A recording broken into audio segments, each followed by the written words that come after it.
In the world of Radio Shock Jock, the biggest are Opie and Anthony. These people say shocking things that border on offensive in order to entertain their audience. I refuse to sit here and think that radio has to be nice. Why? Why does radio, out of any other medium, have to be nice? We are being now held to a standard where we have to be nice and make people feel good. Go screw! Radio bad boys, Opie and Anthony. Controversial radio personalities, Opie and Anthony. Infamous DJs, Opie and Anthony. Talk show radio hosts, Opie and Anthony. Opie and Anthony. Opie and Anthony. Radio shock jocks, Opie and Anthony. Opie and Anthony. Shock jocks, Opie and Anthony. Shock jocks, Opie and Anthony. Opie and Anthony. Shock jocks, Opie and Anthony. Opie and Anthony. I want to pet a deer. Go to a petting zoo, you dummy. I want to pet a deer with breast knuckles. Clock him with breast knuckles. Opie and Anthony. This weekend, I went to a lesbian bar. Are they making out and stuff? Yeah, there was some making out. What did it smell like when one of them burped? An old tackle box. This is where entertainment is going. Larry King gets confused when Fran Drescher starts speaking Spanish. The power of Christ compels you. She's speaking in tongues, ladies and gentlemen. It's time for people to understand these are words. If you don't like them, turn the dial. But enough of this palaver. Let's get the show on the road. It's Whip 'em Out Wednesday. Good morning. Welcome to the Opie and Anthony Show. All right, Egg. How's everybody this morning? Egg up. Wake up. Egg up. Hi. What is it, Wednesday? Whip 'em Out Wednesday? Yeah, it is. Jeez. Jesus Christ. Holy moly. Phone number 877-212-0-A. We got the instant feedback. The one we read is on the website that we can't promote. That is named after this radio show, right? Yeah. I think onaradio.com has a instant feedback, but we don't really read that one. No, I don't know where that goes. That just goes into like, I don't know. Into The cosmos. cyberspace. Yeah, into cyberspace. Lost somewhere. But very, very important, this instant feedback to the Opie and Anthony Show. Of course it is. I got a quick little thing to start off the radio show. Yes? I brought in a very innocent box today. Yes. Very innocent. I was running out of cologne. Cologne. And one of the colognes I like is from Abercrombie & Fitch. Oh, is it? Because when I buy their clothes, they, I guess they like squirt it with cologne, so they get you hooked. You're like, yeah, I kind of like that smell. They do that, yeah? Oh yeah, man. That's kind of a scam. So it's one of the colognes I pick up from time to time. So my girl actually noticed I was running low. She was out shopping and she decided to get me a nice little bottle of Abercrombie & Fitch Fierce cologne. Fierce. Which I hold in my hand. And it's just been sitting on my desk. And I even told Anthony, I'm like, this is today's first bit. And I bet you don't even know why. I couldn't fathom It's the why first that bit. is the first segment, bit, Right. thing My to girl discuss on the show. also said she can't stand, Abercrombie & Fitch whatsoever anymore because as soon as you walk into the place, there's guys without shirts on.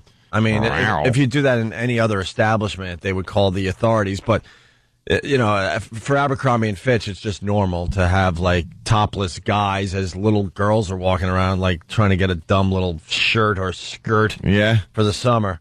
But anyway, she dealt with the club music. And here in New York, they now have, like, velvet ropes and, like, kind of a red carpet. Oh, my because God. the store gets so crowded, they actually make people... They make people wait outside. No, thanks. I'm just looking. They make people wait outside because it's so packed. As soon as you walk in the door, there's naked men everywhere. And there's club music going on so loud that you can't get anyone's attention. Do they understand this is a clothing store? Yeah, exactly.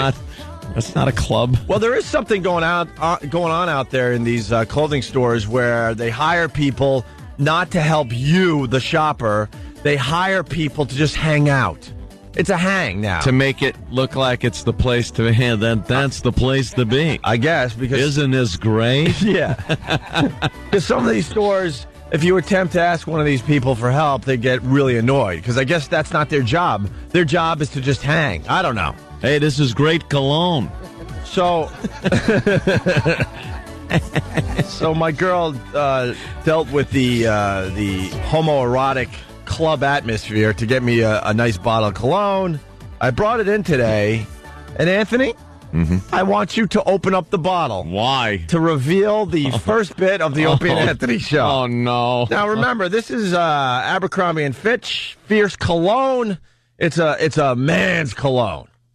And a smell I enjoy. All righty. Innocent enough. It's just a very boring... box of Fierce cologne. Very boring gray box of cologne, right? Open up the top. Open up that bad boy. Smells good, right? Yeah, it just has a regular little silver top here as I open the box up and I pull it out. What top came off? Oh, all right. I didn't... Okay, there we go. I didn't booby trap. Oh, Jesus. Right. Oh, what the hell is going on? What day is today? Oh, come Wednesday, on. April 2nd, 2008. I officially announce I am done with Abercrombie & Fitch. Is there any reason to have a nude man on the inside of the bottle? Cologne bottle. It's pretty much a man from his neck to, I mean, really right there. Right to his lower abdomen, where if they go any lower, you're seeing junk. So then my girl is, we're looking at this bottle, and I'm like, did you pick me up like a chick cologne? Because why would a guy want that? Exactly. That's why? what I say all the time about the underwear that they sell and everything else. They put these guys on there, but the underwear is one thing because you throw the box away and the guy's gone. Right. But that has got to sit. It's in your bathroom. Yeah, and for the people out there, obviously the cologne bottle is see-through, and on the inside, on the back wall of the cologne bottle, is basically a nude man. Yeah, I mean he looks terrific, and he knows how to do core exercises. I'll tell you that much. Great abs, right? I'm not gonna lie to you. I'm a little jealous that I can't get my body down to this size anymore. He's probably 20. Yeah, exactly. I count 1, 2, 3, 4, 5. I lose count at 10 abs. 10. He's got a 10-pack. I think he has a 10-pack. Why? Yeah, what the hell? Explain to me why. There's no guy, unless you're really into the homosexual lifestyle, right, that would want that staring at you every morning when you go to put on your cologne. Yeah, in my bathroom, I got my colognes all lined up, and now I got this one to add to the the group of colognes, and it's a nude man. Why? Why the homoerotic crap? I just want a pair of ripped jeans and a cologne that smells nice, and maybe some type of rugby shirt. You know, there's a picture of a boat on Old Spice. Right. You don't have to worry about that. You don't have to worry. Nothing shady about a little boat. My girl just openly laughed at me. I'm like, why are you laughing at me? You bought this. She was laughing. Oh, yeah. She goes, That's good. Is that unbelievable? How is it dispensed? Do you have to jerk the top of the bottle? Right. And then that's good. And then, of course, she explains that this is the only thing she bought in Abercrombie & Fitch yesterday, and they put it in one of those massive homoerotic bags on top of it. Yeah, the bags at Abercrombie but it was covered. It was a huge shopping bag for this tiny bottle of cologne. Well, you are, when you shop there and you leave the store, you become an advertisement, a walking billboard for Abercrombie & Fitch. Oh, I thought you meant for the gay community. Well, that too. The bags are giant, and they are just covered with nude men.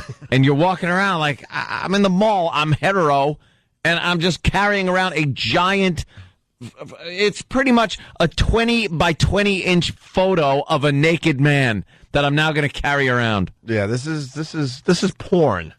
Yeah, that's pretty much gay porn you bought yesterday. This is gay. Look at what am I supposed to do with this? You don't look at that bottle and go, "Oh yeah, I forgot my cologne today." You're spraying it on yourself. That's wonderful. You want some, Jimmy? No, I have a bit from yesterday already on my shirt. Oh, do you? Oh, do you really? Yeah. So can I give me the box back so I can hide the nude man? Oh, there it is. See, because the box itself is innocent enough, but I Can't have this bottle displayed. My God, man. There's a cologne called, and for some reason that looks gayer. Like, there's a cologne I used to use called Le Male. And it's by, I think it's by, Le Male? Yes, I think it's by Jean-Paul Gaultier. Jean-Paul Gaultier. And it literally is a man's torso up to the mid-thigh, but it's not naked. Oh, I know the one you're talking about. And the woman's has, like, breasts. But if you just know that this is identifying it as a man's, right, and the woman's is identifying it as a woman's, that really does look gay. That's just homoerotic. Yes. It's a picture that Smells good. you would want to look at if you were a gay gentleman. Yeah, I don't really understand why. Like, what are they going after with this marketing? 'Cause obviously, they're into the nude man, but it's not a chick store. There's a lot of guys, straight guys that like their stuff. So why do we have to deal with this? Hugh Junit. Hugh Junit, yeah, is asking, do you spritz the cologne on the small of your back? I'm done. I'm done with this store. I can't do this anymore. Well, I mean, yeah, they finally crossed the line with me. I can't deal. You know, and enough with the naked guy on the underpants packaging. I still call them underpants. Underpants. All right, I just need underpants so I don't leak. You go into. I don't give a crap how I look in them. All right, you just need something made of Bounty. Right. I don't really care.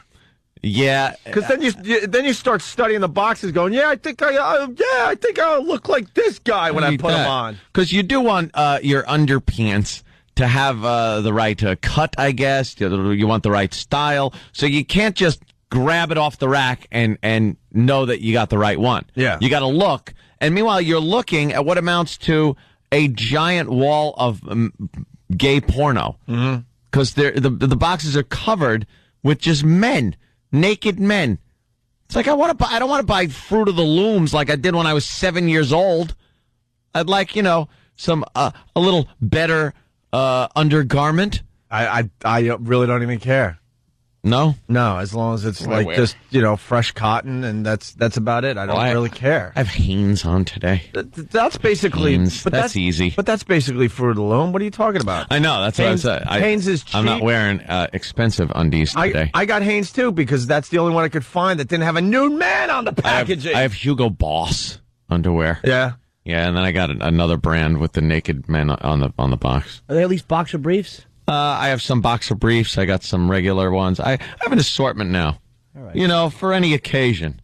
I'm hanging around the house. If I need quick access to my cock. Hope he's in today. Who knows? Sometimes I have a rooster that needs tending to, and I need quick access to him. Yeah. Oh, Jesus. Let me say hi to Matt in Jersey. Matt, what's up?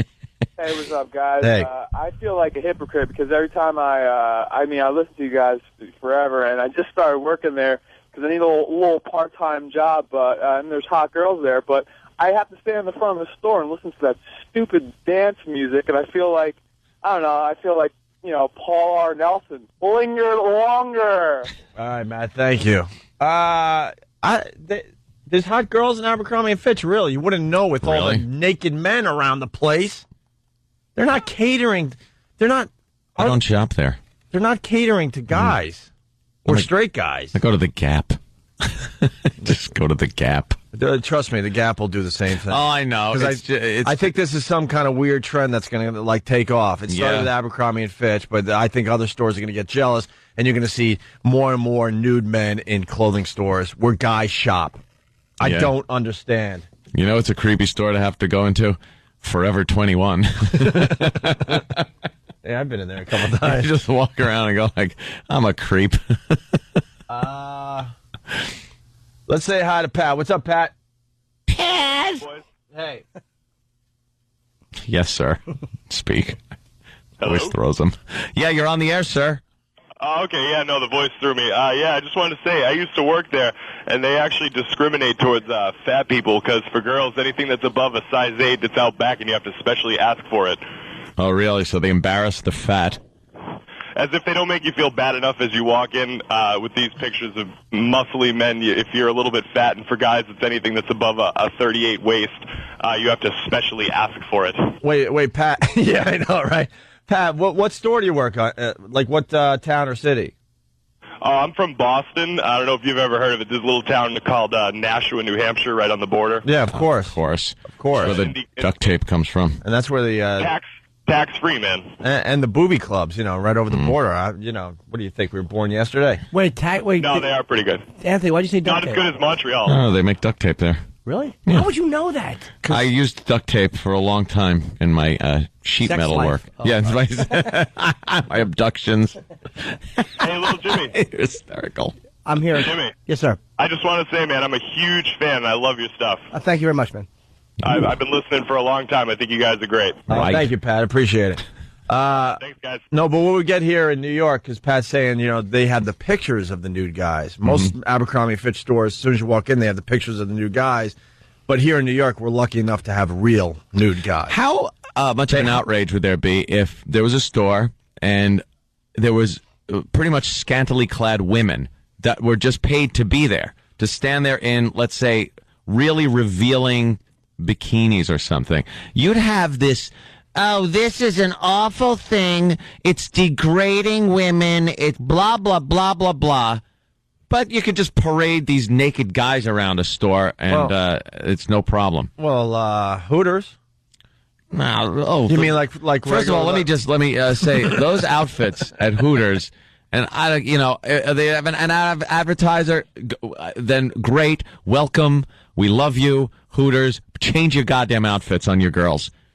It looks like 1970s softball team clothes that these girls are wearing. ABA shorts, basically. They're horrid. What are they? They play for the San Diego Conquistadors? Yeah, and then they wear those... That's really good for old school basketball fans, I'll tell you right now. They wear those thick stockings. Yeah. And the shorts are not cut right. Just looks awful. And they're attractive girls. If they were made to wear something a little nicer, well, they'd sell more wings. If you want to see hot models, Hawaiian Tropic. Oh, that's always been... We're pretty much every morning to ourselves because of the advertising in the papers for Hawaiian Tropic here in New York City. Yeah, they got new girls in there like every day. They got a blonde and a brunette that they rotate in the paper every other day. These two girls are just ridiculous. Yeah, you rotate. Ridiculous. All right, yeah, you got the nude guys in Abercrombie & Fitch. Bring back the nude girls, and then we'll call it even at least. At least we'll call it even. Even at maybe Frederick's or something. Or okay. Have girls walk around in that store just dressed in the lingerie. Go with Victoria's Secret. Victoria's Secret. That's a huge store, Frederick's obviously. So take the Abercrombie & Fitch logic and have girls, as soon as you walk in the store, just in tiny little... pieces of lingerie. Yeah, little boy shorts. There would be a boycott outside that store immediately. Because all these disgusting housewives would be so horrified as their husbands are just drooling looking at these girls. Right. So they would have to make a big stink about it. My eyes front. Ugh. I got an idea. Let's get Big A. Big A. Topless. Oof. And Pat from Winaki, topless. Right. Wow. Right. This better go somewhere. And so far it sucks. And have them walk around Abercrombie & Fitch until someone says you have to put your shirt on, and then Big A could stammer his way. They're naked. We should be able to take our clothes off. Really fast, because now you reminded me of something else. I was bored on Sunday, and I was doing a little movies on demand, and I'm like, trading places. I mentioned this yesterday or the day before, so I popped that on. Old classic. And a huge smile came to my face. I'm watching the movie with my girl. We're just enjoying ourselves. We're in bed just watching a movie, mellowing out. And they had the booby shot. Of course. And I just started smiling. She goes, Jamie Lee Curtis? No, before that, when Eddie Murphy throws a party in his new pad, and all of a sudden the girls decide they just have to be topless in the middle of this party. Right. And they're just dancing topless. And I'm smiling. My girl looks at me like, why are you smiling? And I had to explain to her, this is where the age difference becomes fun. I go, back in the day, every movie had a booby shot, and they took that out of movies. Like, and in this scene in Trading Places, there was no reason for the girls to be nude. No need. Except to show really nice boobs in the middle of the movie. It's almost like, all right, we'll take a break from the movie to show you some boobs. Yeah, that's pretty much what they did. And they used to do it in every single movie. Yeah. And I had a smile on my face because it brought me right back. I'm like, remember the good old days? You would go to the movie theater and you got to see a little taste of porn. During your comedy. You watch any one of those like R-rated comedies from the early 80s, mid-80s, they will all have the gratuitous booby shot. Can I tell you that when I used to, I would say, like, when I had, it was only HBO or, like, the movie channel, and Stir Crazy had a strip club scene in it, where there was a girl's ass, and it was a certain, I can remember the song. And the angle her ass would be at would be the part that I had to be absolutely ready on because there was no pausing. Yeah. No. The session had to be over at that moment. Right. So my father would be in the room, and I would always put on MTV to get him out. I knew he would leave. That's like father repellent back then. Exactly. Yeah, just chase him away with some MTV. He's trying to have a father-son moment, and I'm like, all right, just beat it. Beat it, stupid. We get it. I love you. You love me. Night. Beat it so I can. Yeah, well, and there it is in Trading Places, just nude to be nude.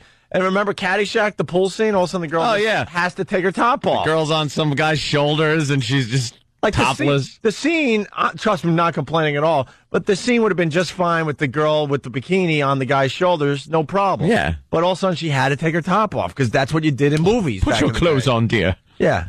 Every movie had topless women. And they took that away from us, too. Yeah. But they give us nude freaking men in Abercrombie and Fitch. I don't know. When the hell did this happen? I don't know. Why'd they stop? Best booby shot, Fast Times. Talk about gratuitous. Yeah. Booby Man, best booby shot ever, Fast Times. Just saw it last night. Yeah, when, what's her name? Phoebe Cates. When Phoebe Cates comes out of that pool and that water is misting over her. Yep. And she, there is nothing that doesn't look good about that scene until, of course, she starts kissing Judge Reinhold. Let's say hi to Dean in Queens. Dean. What's going on, guys? What's up, man? About 2 summers ago, I was in there with my niece and nephew, and one of the managers had come up to me and asked me if I was interested in working at Abercrombie & Fitch, and I had told her that I really didn't like sales. You know, I tried sales before, and I didn't like it. And she told me she wasn't talking about that the company was willing to pay me $50 a day for 3 days to stand in the front without my shirt on for 5 hours. Did you do it? I did do it. I did it the first day. I got the $50, and I felt really awkward. So the second 2 days, I didn't do it. Mm. Yeah, it's just a weird thing, man. I just don't get it. Yeah, I really needed money. I was trying to save up for my Emperor's Club account. Yeah, there you go. Thank you, Dean. Let's say hi to Malik, Asbury Park. A war zone, that Asbury Park. What's up, Malik? Yeah, you know how we do. Hey, yo, listen, man, back in the day, like, all the stores in the hood, like VIM, Models, all spots like that, they were required to hire the prettiest girls that would come in to fill out applications because they knew that all the dudes that would hustle, like drug dealers, they would come in and spend money because they see the pretty girls go, like, yo, we got to go spend money in there. Oh, really? It was required. Huh. Did not know that. Yeah, but I think it's pretty obvious that most retail stores try to, hire the pretty people. The beautiful people. Huge unit. Thanks, Malik. Huge unit checking in again. Oh, boy. Saying a video store said that Fast Times videotapes back in the old days were ruined because they were paused for so long at that moment. Oh, really? Yeah. Right when Phoebe Cates unbuckles her swim top there. Hey, this was before computers. You did what you can, man. Oh, yeah. And, Oh, hell yeah. And you know how great pause worked on videotapes? Right. God, horrible. I think I have to adjust my tracking. I think my tracking needs adjustment. Stupid tracking. Tracking sucked. Absolutely. Sean, North Carolina. What's up? You boys was talking about blatant displays of boobies in movies. The best had to be Airplane during the panic scene. Oh, yeah. Also, what? A girl's just topless on a plane? She runs across the shot in the aisle. But I think that was a parody of the fact that, they just were fitting in boobs like that, which was pretty funny. There's a panic scene, you're right, and man, you're everyone's panicking, and this topless girl gets right in front of the camera and just shakes in her boobs in front of the camera. That's it right there. And look That's how the nice shot. those boobs are. It's the shot. Wow. Porky's had some nice ones. Remember, Porky's had some very sexy. Porky's was complete, just porn for its day. Yeah. Yeah, with the famous peephole scene in the shower where the girls just had no clue about shaving or waxing or anything. That was just like it was like they were staring into a caveman's cave. Those girls were so hairy. I like to call it the old Mexican cave. It was horrid. Yeah. Hey, why don't we take our first break? Off to a good start. Let's not forget, it is Whip 'em Out Wednesday. Anthony, seeing lots and lots of WOW stickers. Oh, yeah. I don't know what's going on. What happened? They finally decided to start mailing out WOW stickers again? I hope so. How do you get WOW stickers? Does anyone know? Well, is there one? Send it. Oh, look, there's the shot. Oh, look at this. That's old school chicks. Wow, look at that. That is look at that. That's a blankie. That one has a toupee. Oh man. Someone put a divot in her lap. No kidding. You could hit a golf ball off that and not hurt anything. No, that's Wow. Yeah, this used to be the thing, though, man. Every movie just had time to show off the girls for a few I guess that's seconds. why it's got a fond place in my heart a little bit because of the the age. I kind of remember turning on Cinema 100, where it was the only cable channel you had, and they would play these softcore pornos, and all the girls looked like that. Yeah, I mean, they all just had no clue. The razor did not go above their legs or below their armpits. Yeah. And that was it. Looked like they were wearing a sumo wrestler diaper. Yeah, that's... those are... Anyway, Whip 'em Out Wednesday. Do we have a central location where these people could send in their self-addressed stamped envelopes and we send out the WOW stickers? Or do we have to depend on each individual radio station to do the right thing? Oh, God. And then how do they do it? Is it on their websites? I don't know. Used to be easy. You just put a WOW on your vehicle. I know here in New York you could go to onaradio.com, right? E-Rock. And there's a WOW sticker. And, okay, so maybe the station you're listening on doesn't have WOW stickers. You could get this one at least, and then you could doctor it up, maybe use a Sharpie and cross out the station logo, or just clip that out. You'll still have the nice WOW logo. Yeah, that's all you need. That the girls love and know. Mm-hmm. And when the girls see the WOW stickers on the highways, they will flash you. There are a lot of women that will flash you if they see the WOW. That is an absolute fact. Oh, yeah, they're out there. WOW stands for Whip 'em Out Wednesday. All we ask, and we've said this for years, just don't harass the ladies. There's plenty of women that will do this on their own. Actually, I met a couple at Mike Birbiglia's show at Caroline's. Really? Yeah, they came up from the Virginia area, and they're like, we WOW every Wednesday. We love the show. And I'm like, hey, cool, man, thanks. So WOW stickers, 111 West 57th Street, Suite 500, New York, 10019, right? Is that this address? Or the other address? Oh, my God. Now that's going to mess up everybody. I don't know. Just try to figure out how to get your WOW sticker on your own. Yeah. That's what we do. Opie and Anthony. Wake the F up. Now. Wake up. Wake up. Wake up. Opie and Anthony. Hi. Jim Norton, somewhere else. He had to use the other bathroom. Is that true? Well, rumor had it. He asked me what I did in that bathroom, and I told him. Dropped. Well, I just told him they were long and wrong, and he made a face of disgust and walked out and used the other bathroom. The other bathroom. Hello, Jimmy. I noticed that everyone got out alive as far as April Fools go, huh? No real shenanigans that got anyone in trouble this year. Doesn't seem like anyone got fired or nothing huge. Everyone was pretty safe. And we haven't forgotten about this Dennis and Callahan at WEEI in Boston. These dopes, these pompous asses. The radio industry has, but we haven't forgotten. America may have ignored you, but we won't. No. I'm sure by now they're getting very, very annoyed by the pests of this fine radio show. Oh, they'll play it one way, like, oh, we got 2 calls. Wow, you guys got a big audience. We got 2 calls. Yeah, oh boy, you're going to have to do better than that. Really? We know that you know that is false. Mm-hmm. It all started with this dumb thing. It was 10 years ago yesterday that we did our April Fool's Day prank up there in Boston. Yeah. Where we were stupid enough to say that the mayor of Boston, Mayor Menino, kind of died in a car accident. Yeah. In Florida. We were mocking April Fool's Day pranks.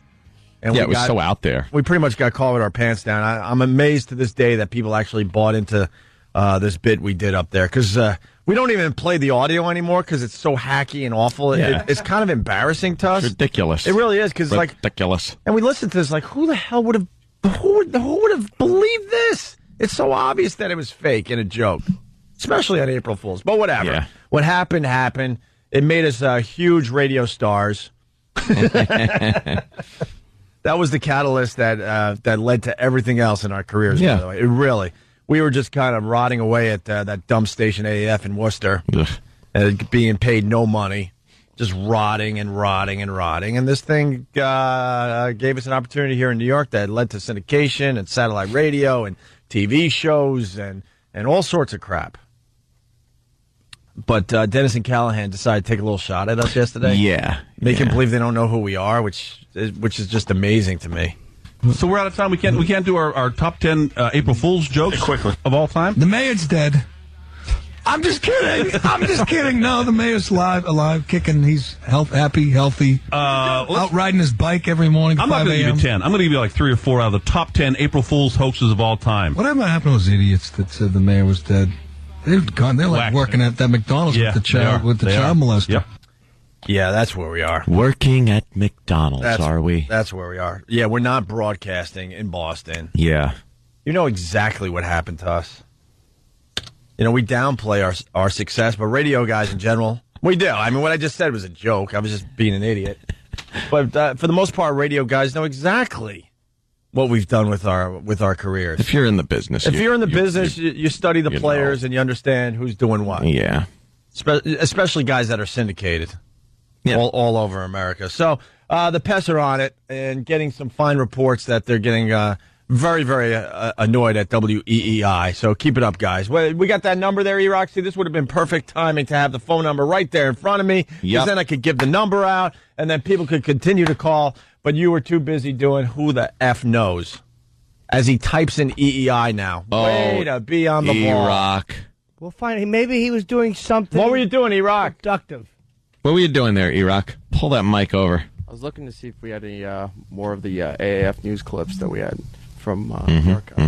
Oh, my God. You're such a liar. Ooh, someone's Who do you think you're talking out. to? Who do you think you're talking to? The boss asked a question. Why would we need more clips?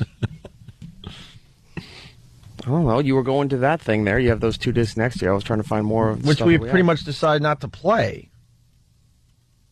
So why would you find more clips that we're not going to play? Oh, E-Rock. Oh, E-Rock, why? Well, you could take out the frustrations we're all having with Eric today. Yes. By dialing 888-525-0850.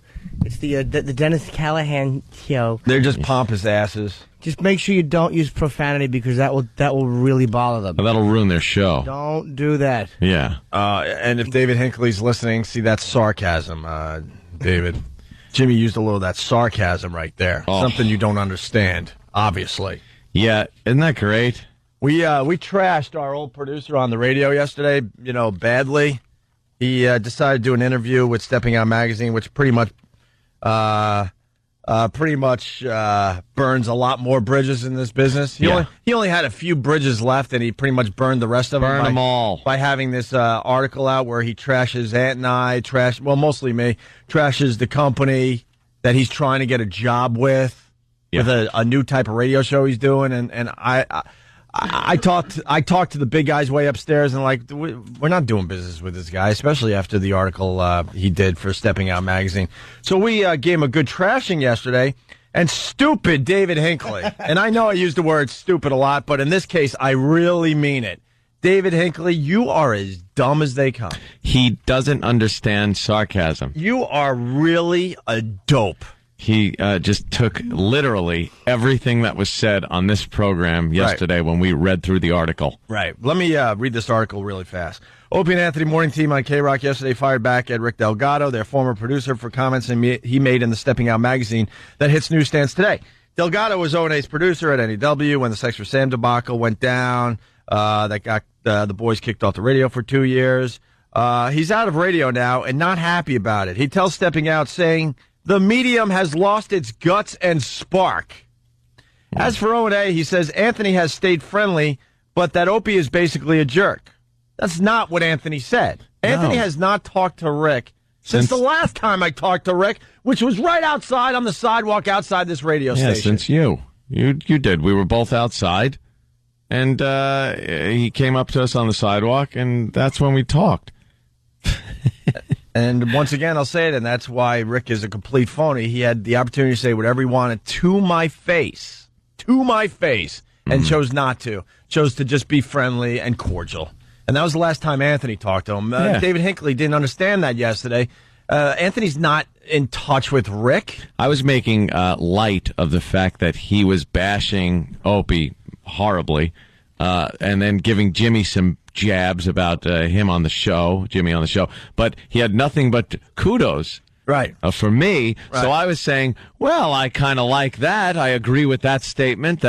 But Hinckley took it as me agreeing with some of what Rick was saying and disagreeing with other things. Ant really doesn't care what Rick has to say about him, about me, about the show. But Hinckley didn't understand that. He continues. Yesterday, Opie called Delgado a liar and a lousy producer. Anthony, I didn't even call him a lousy producer. If you want to be fair with this whole thing, David Hinckley, because I'm pointing out everything. You even got that wrong. I said he was a good producer. He wasn't the type of producer we wanted when we brought our radio show back after almost 2.5 years.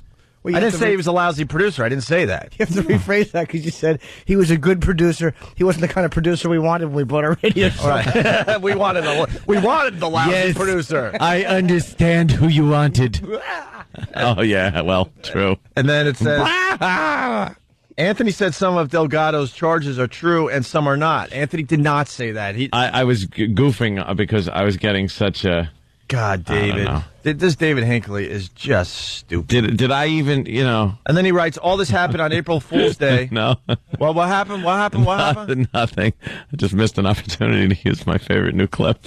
Oh, you got a new clip? Yeah. Can I hear it? Even though it won't mean anything? It won't mean anything. It's like, read that again. Delgado's charges are true and some are not, Anthony said. When the hell did this happen? When the hell did this happen? My new favorite Back to the Future clip. I know, you guys have been obsessed with that in the office. Just been laughing in the office. When the hell did this happen? In the office earlier today. And then it goes on to say... Michael J. Fox yelling at his hand as it moves.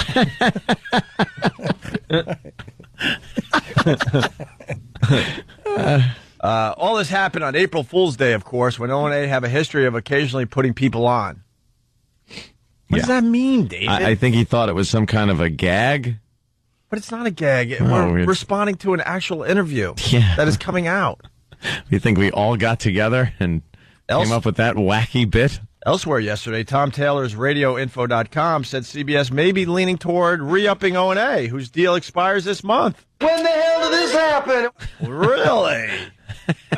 That's an interesting tidbit in the paper today. Yeah. That's not going to make the manatees too happy in Boston because they think they know everything. Dopes in the inside track. So David Hinckley completely getting it wrong.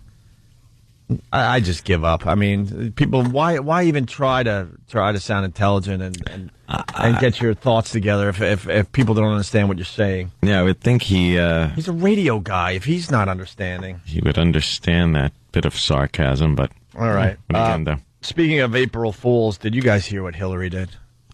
Do you guys hear what Hillary did? She looked at a picture of a penis and pretended she liked it. Instead of throwing it on the ground, stepping on it. Emasculating it. And stomping on it, Jimmy. She had probably the best April Fool's joke of the day. And, and there were a lot of good humor. ones out there. Listen what Hillary did. She's very funny. Showing Jimmy she has a sense of humor. Ready for this? Mm-hmm. Hillary Clinton pulls an April Fool's Day prank during a news conference in Philadelphia yesterday. When the hell did this happen? Oh, it was yesterday in Philly. Oh, crap. Jimmy Olsen. Let me tell you something. I'm really happy you finally got a new clip. It's taken about 6 months. I'm so glad they're producing for you. I'm going to burn it out. Oh, my God. In 1 hour. That one's going to drive me nuts. I know already. We've just been laughing our ass off at Back to the Future. And Back to the Future 2. But that, by the way, that man was not always on the bottle, because Opie had that cologne before, and then he sees the man's picture on the bottle, and he's like, when the hell did this happen? Yeah, because it wasn't there. It's a little... Yes. I think it's a little louder than all of your other clips. Yeah, no kidding. I had to turn down his pot. It's louder? Yes. When the hell did this happen? It shouldn't be. If you're keeping track at home, I got you at 70% on the board. Oh, okay. 70%. You're usually at a full 100, but I had to pot you down to the mix a little bit. Oh, okay. Just a little bit. Listen what Hillary did for April Fools. Hillary Clinton pulls an April Fool's Day prank during a news conference in Philadelphia yesterday. Clinton had a very somber attitude and appeared like she had something very important to announce. She challenged Barack Obama to a bowl-off. Winner take all. I'll even spot him 2 frames. It's time for his campaign to get out of the gutter. Ew. And allow all of the pins to be counted. She's so deadpan, her face is so serious. Clinton's April Fool's speech came after Obama's poor performance at a Pennsylvania bowling alley. In 7 frames, he bowled just 37. 37 in 7 frames. Wow, he's awful. If she was in the bowling alley, he'd probably roll the ball and hit her calves. Yuck. Stop trying to be funny. She's not funny. She's just That's like awful. us trying to make policy. You don't see us trying to make policy. Like, Well, just try. stop. No one listens. She thought that would be... It's hysterical. It's bowling humor. She made some bowling jokes. It's great stuff. But she's like, he's got to get his campaign out of the gutter. Out of the gutter, Jimmy!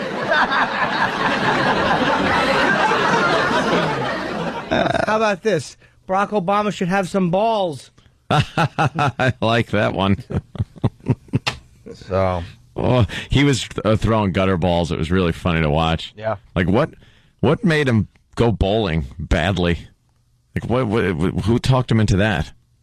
No, politicians don't go bowling. Yeah, pick a sport that he knows, basketball or something. Yeah, something like that. Everybody knows Barack doesn't bowl. Everyone knows he does play a little hoop. Probably doesn't I wasn't swim. even going racist on that. I've seen the pictures. He gets into a nice pickup game every once in a while. Yeah. So why would you go? You're right. That can't help you to bowl 37 in 7 frames if you want to be the president of the United States of America. No. Waterheads do better than that. Yeah. It makes you just look like you don't have any hand-eye coordination. And also, it's not cool that he didn't go all the way. See, like, Yeah, he didn't finish. He didn't finish the job. So basically you're saying you're not going to finish the job when you're the president of the United States of America. He's just going to go 7 frames of a 10-frame policy or foreign policy, maybe? I don't know what that means. I don't know. But it means he's not going to finish. It's a middle-class white thing to do. Like, white people bowl. That's why he's doing it. True. It's a very, very calculated, yeah, right? that's kind of a white family thing to do is go bowling. Yeah. So white people were able to watch and laugh along as he just went gutter ball after gutter ball. Yeah. Yeah. That's okay. In other Hillary news, she had this to say. This is our Hillary break. Look, I know there will be hurdles and setbacks between now and November, but I also know I'm ready. I know what it's like to stumble. I know what it means to get knocked down. But I've never stayed down. I never will. And neither will you, and neither will America. We're on the comeback trail as a country. When the hell did this happen? on the comeback trail. She cannot sound less sincere. Oh, she's panicking. In that clip, do you just hear that little, she puts that fake laugh in? Yeah. That little titter that she puts in her voice? Obama's pulling away at this point. He's pulling away. That clip continues with this, which I find just amazing, and I think a lot of people will understand why this was a dumb thing for her to say.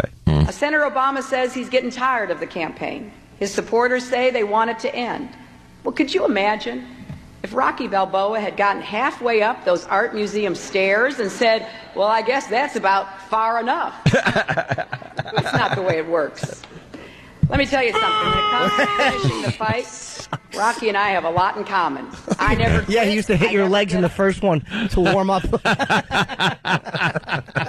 As you hung in a meat locker. Punch your fat, thick legs.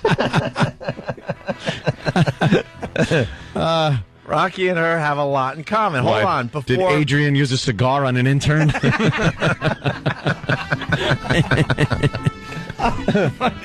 When Hillary was having Chelsea, she grabbed her stomach and fell in a feed bag.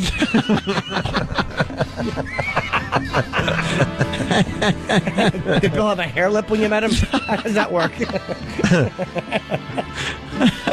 You ready for the big reveal? Rocky and her had a lot in common. A lot in common. Here we go. Can't wait. Let me tell you something. When it comes to finishing the fight, Rocky and I have a lot in common. I never quit. I never get up. And I know that we're going to make it together. Not just up those stairs, but we're going to climb that mountain to a better day for America. Here's the problem. Does anyone understand the problem with this clip? Yeah, she sucks. Besides that? Well, the part where she goes, I'm not getting up. I never get up. I never get up.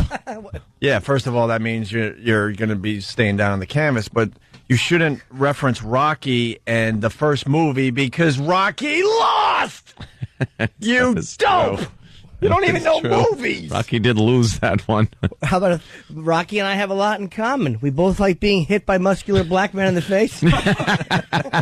And we both used to break knuckles for a man named Gazzo. Gazzo. Stupid Gazzo. Rocky and I have a lot in common. We're both fighting a...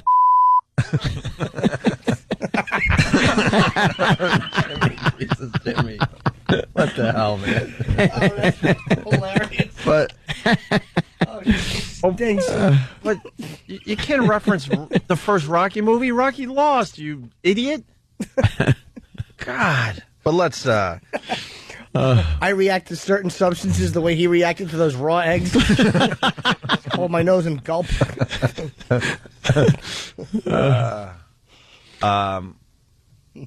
Anthony? Yes. You thought I forgot.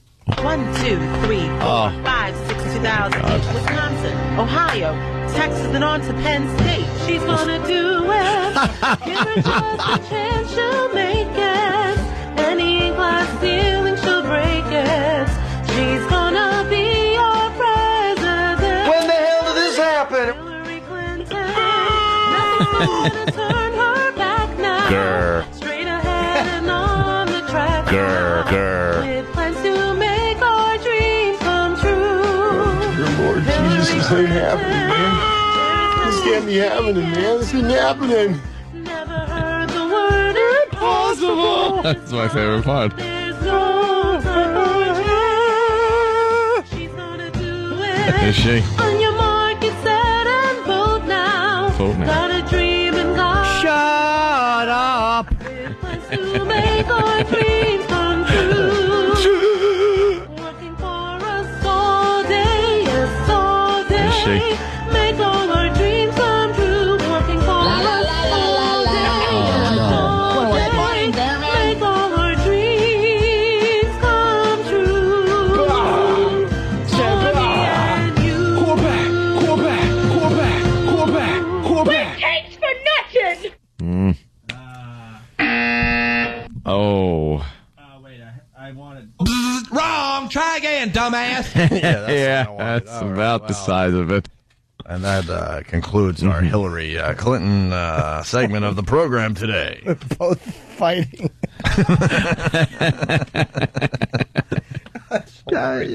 She can't even get that right. Both of these dopes. He's bowling and bowling a 37. Yeah, in 7 frames. That's not going to impress anyone. And she's referencing a movie where the star loses. God. There's a horrible joke. Yeah, well. A horrible bowling ball joke. Is it really? Yeah. All right, hold on. No, I'm not going to say it. Oh no, we're gonna put the music on, and I want to hear it now. I'm thinking about why he only bowled a 37, and perhaps hold he on. didn't want to throw the ball hard. That's all. What? Hold on. Okay. Hold on. All right. We'll be back with the Opie and Anthony program in a mere few seconds.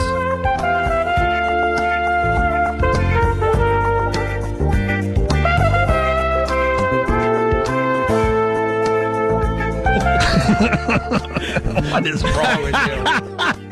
We're back with the Opie and Anthony show. Are you crazy? What the hell is wrong? I've never heard that one before. Yeah, that's an old joke. Really? It really is? Yeah. It goes. It's a different setup to it, but it's about bowling balls. All right. Eggs, huh? We'll be back with the Opie and Anthony show. I know what you want. Look at that boo. My God, they're giant. That turn you on? Whip 'em out Wednesday. You have never read my feedbacks on the air. I just would like to, if it gets through or not. Big Chris. And I just read that word for word. Yeah. Maybe that's the problem, Chris. You wrote, you have never read my feedbacks on the air. I just would like to if it gets through or not. What word is left out? I don't know. Let's have a contest. We're back with the Opie and Anthony show. Want to bring it to your attention. There's a website called RochesterInsider.com. Rochester inside her? No! What? Rochester Insider. Oh! .com. That's different then. A little bit. Yeah. Because she would have to be a whore. Well. Get all of Rochester. Yeah. Of course, Rochester, the home of Brother Weeze. We're on a radio station called The Zone. For how long? Who knows? I don't know if we have a relationship with that radio station, do we? I hope so. I hope so, too. I want to be heard in Rochester. I did a lot of time in Western New York, so I want some old friends to hear the old voice. Yeah. But they're doing a, remember, Anthony, the March Bracket Brawl? Opie, how could I forget the March Bracket Brawl that was done here at our New York station, our flagship station, K-Rock. Yeah. Here in New York City. Wow. What an event. It made the newspaper, I hear. Made the newspaper. Metallica beat out Zeppelin, and Metallica beat out Pearl Jam to take the title. And, the research has finally come back. Oh, yeah, really? On that promotion. Uh-huh. And this is all the people that joined the radio station after hearing March Bracket Brawl. All right.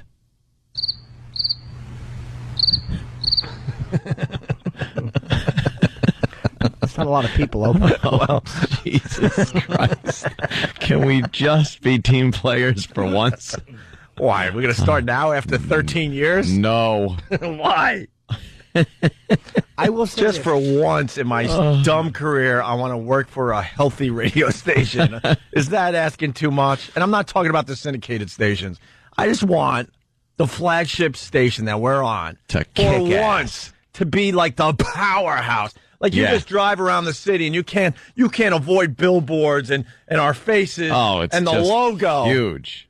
We work for a lot of assholes. We certainly do. We're brought in as that S-hole anchor. And then we're looked at as the A-holes because we make fun. But I don't think we've ever worked for a healthy radio station as far as the flagship station goes. Yeah. We work for the Patrick Swayze radio stations. Yeah, the radio stations just about ready to drop dead. Yeah, the radio stations we work for Swayze. Lose listeners faster than Patrick Swayze loses pounds. Oh, that. I love what they're playing on the station. No, they're doing all right. I love it. I heard Sabbath last night on the I station. love it too. They're trying their 5th format in 2 years. That's terrific. Maybe this one will work. That's the way to do it. You put it on for a week, and all of a sudden you go, nobody's listening. Change it immediately. I can't keep track anymore. I actually did a little of that spring cleaning, Jimmy, and I went through my T-shirts. I noticed I had too many T-shirts. I have radio station T-shirts with logos and sayings on them from this radio station, and I couldn't keep track. I have so many radio station T-shirts. I'm like, I can't wear this shirt anymore. This was the format 3 formats ago. Yeah, they're actually good to use as rags. Wow! Wow! Very nice. Yeah, very good. You find an old station with an old logo on it, and just right into it. Yeah. I love how you have to mouth the word. Well, it gives us that authenticity. Yeah. Sometimes you'll hear the last letter. No, well, they're moving in the right direction here in New York. Yeah. RochesterInsider.com is kind of doing a March bracket brawl, Anthony, and I know how much you love these bracket things. Well, I hope Hinckley writes that I really love the bracket brawls and doesn't catch an ounce of sarcasm in my voice. Right. No, the only one we enjoy so far was what Toucher and Rich are doing. Yeah. With the Unfunniest Comic thing. That was very original and different. And Rochester, they're doing Rochester Radio Madness. Rochester Radio Madness. And if you go to RochesterInsider.com, that's using the madness part of the March Madness. See, we used the March bracket brawl, so we had March in there, but not madness. No. And now they're using the madness. And coming soon to our show, April Craziness. Right, April Craziness. Ted's working on it. I think the Opie and Anthony show. When are we going to do April Craziness? Starting tomorrow, maybe? I think the first round will be tomorrow, yeah. All right, first round tomorrow. Make sure you tune in because it's crazy. Oh, well, of course, it's April Craziness. It's unbelievable. March Madness just sets up for April Craziness. We're going to start a trend where we expect every radio show in America to do April Craziness. Yes. Get away from that dumb March Madness. And then I'm hoping for May retardation, where it just completely goes off the scale and we become blithering idiots. You missed the obvious. What? May Mayhem. May Mayhem. Now we got to do something for June. June. The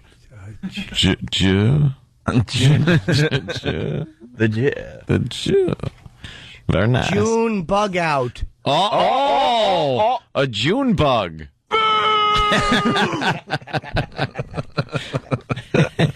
So RochesterInsider.com, they're doing Rochester Radio Madness. And guys, I'm proud to announce that we're in this competition, and we beat a show called Casper in the first round.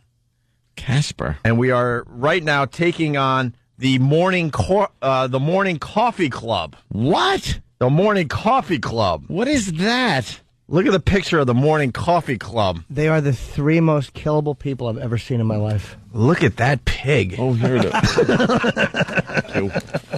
Oh, my God. Let me see. Okay. Wow. Boy, does she have a voice for radio, this one. Coffee Club. Terry Clifford. Oh, my God. Look at this beast. Whoa! Whoa, look at Terry and Clifford. And she's a flatso. She's a flatso, which is the worst thing a fat chick can be, is flat. Yeah, good idea, perming that, getting a perm on top of your fatness. She looks like Del Griffin. Wow. Yeah, this could be the most despicable woman I've ever seen in my life. Well, Terry Clifford. Wow, Terry's tidbits. We're trying to get to know... Those are on her chest. Oh, the fat went to the wrong places, didn't it, honey? We're taking on the Morning Coffee Club in this Rochester Radio Madness competition, so we want to get to know Terry Clifford. Do we? Obviously the cornerstone of the radio show. Cornerstone of a building. Right. Well, that's called a setup. I gave you a little bounce pass there. Nice layup, Anthony. Well, and thank God that we're taking on the Morning Coffee Club, because the Morning Coffee Club was up against Late Nights with John Tesh. And if we were up against Late Nights with John Tesh and lost, that would be very embarrassing to our careers. So we're taking on the Morning Coffee Club and Terry Clifford. Wow. Look at her. You want to read about Terry Clifford for us, Jimmy, today? Please, the listeners are going to be able to get a picture of her. I guess. We can throw it up on onaradio.com later today. This is so heinous. Yeah. I really am stunned. Well, in the picture, there's three of them. There's a guy, a slender gentleman wearing a flannel shirt, making kind of like a like a wacky face, and behind him with her hand on his. I'm sorry, Jimmy. I just have to jump in because I have a little experience in radio, and I'm just by the face and the flannel shirt. I'm thinking he's the crazy one. Yeah, he's the one. And the two people behind him. It's almost like picture a guy in the middle and two people behind him, each leaning one arm on his shoulder, like a family portrait. Yeah. And they're both fat, and the fat woman has a jovial look on her face, which she should not have. And that's Terry Clifford, and the other guy, I don't know who he is. You know why? Why? Someone's ready to throw a sardine in her mouth. Well, now my joke sucks. I was going to say that the camera guy kind of has some donuts that he's kind of flashing to get her to smile like that. I went with the walrus joke. Yeah, and I would have said she's smiling like she just bit Bo Derek's leg off. What? I like that. What a mess. Oh. I can't get enough of this Terry Clifford now. And the guy in the middle with the big ears. With huge ears, yeah. He's horrendous.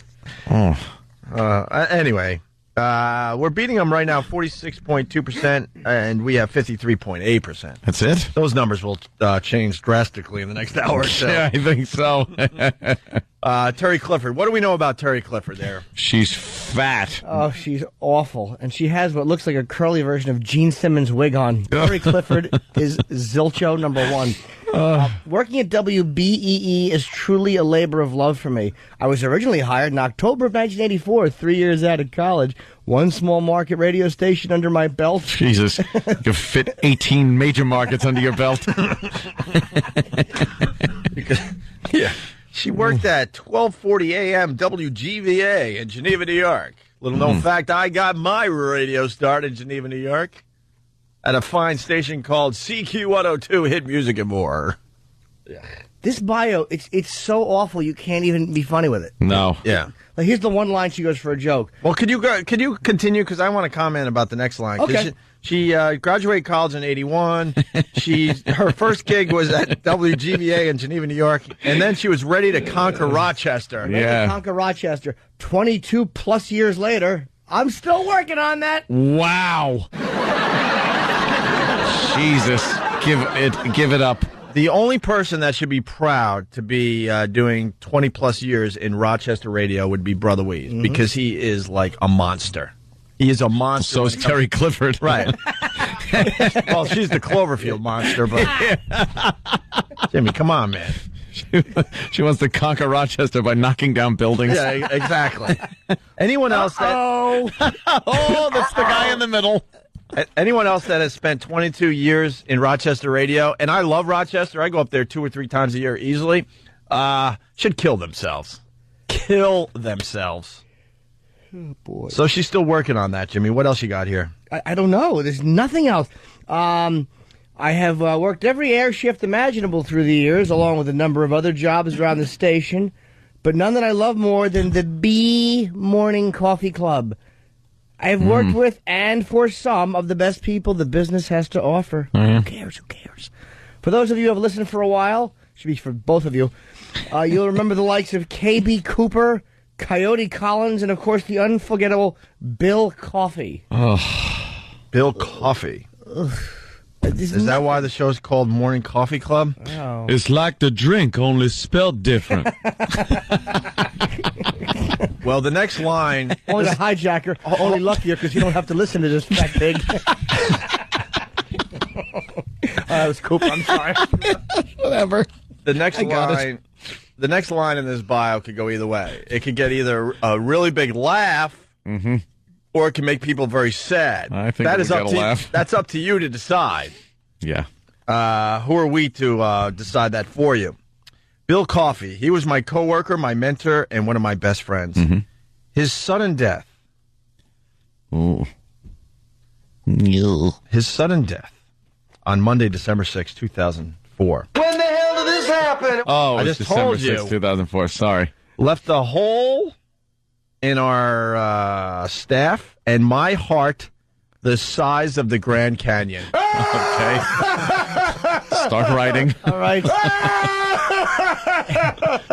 At the funeral, I collapsed and left a similar sized hole in the floor. Uh-oh. Uh-oh. We like exaggerated humor, but if you have a hole in your heart the size of the Grand Canyon, that doesn't leave a lot of room for the blood to continue pumping. Right. She really could have used a hole in her stomach. Awful. Who puts that in their bio? Yeah, blah, blah, blah, blah, blah. And it says, blah, blah, blah. Whom from, I will forever be grateful to Steve Hausman, who from December 7th, December 7th, very special to her. That's when the Japanese bombed her.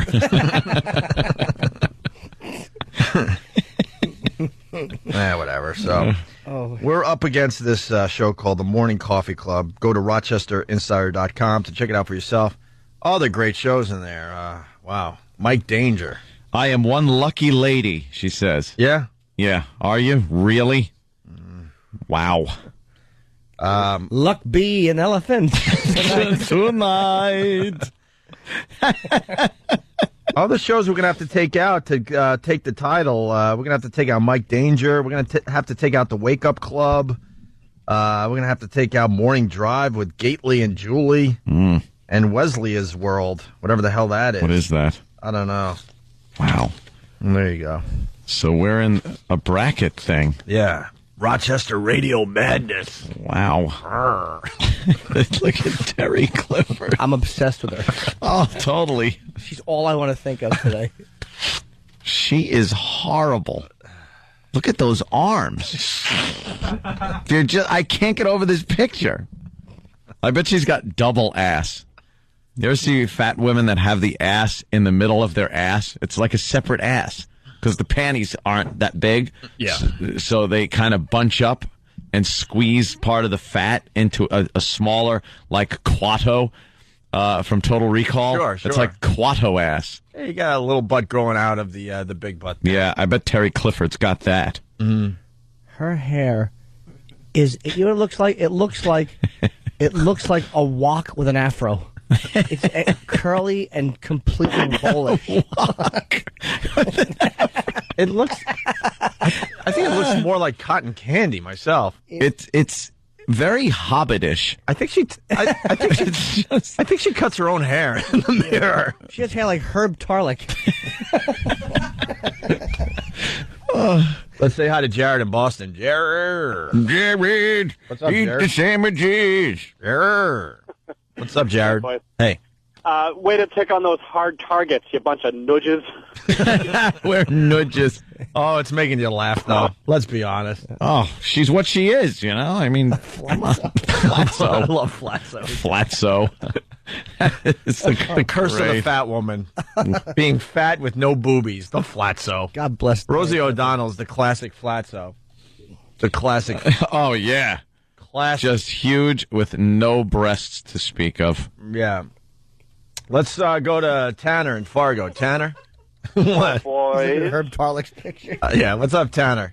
Hey, guys. Hey, how you doing? Oh, good. Where are you? Up by the lake? Huh? You did this to me last time I called. I know. Oh, yeah, we'll do that every time you call. What do you think? Hi there. How are you? Okay. Right. Hi, Jimmy. Okay. Right here. Hi. Right here in You Brainerd. Why don't we take care of it here in Brainerd? No. Right here in Brainerd. You know, Brainerd. Let me tell you something, Tanner. You should go with that True Coat. What? That's my deal, Wade. Hey, those are some sweet numbers there, Tanner. What a dick that guy was. Sweet numbers. Just took his deal away from him. I'm not a bank. I'm not a bank. Right? Miserable bastard he was. That's my Come deal. on, Wade. Such a super lady. I'm going to watch that movie again. Well, you just have to tell me what you need for your finder's fee. Right. Finder's fee? No, I need all the money, Wade. You're darn tootin'. Hey, I'm cooperating here.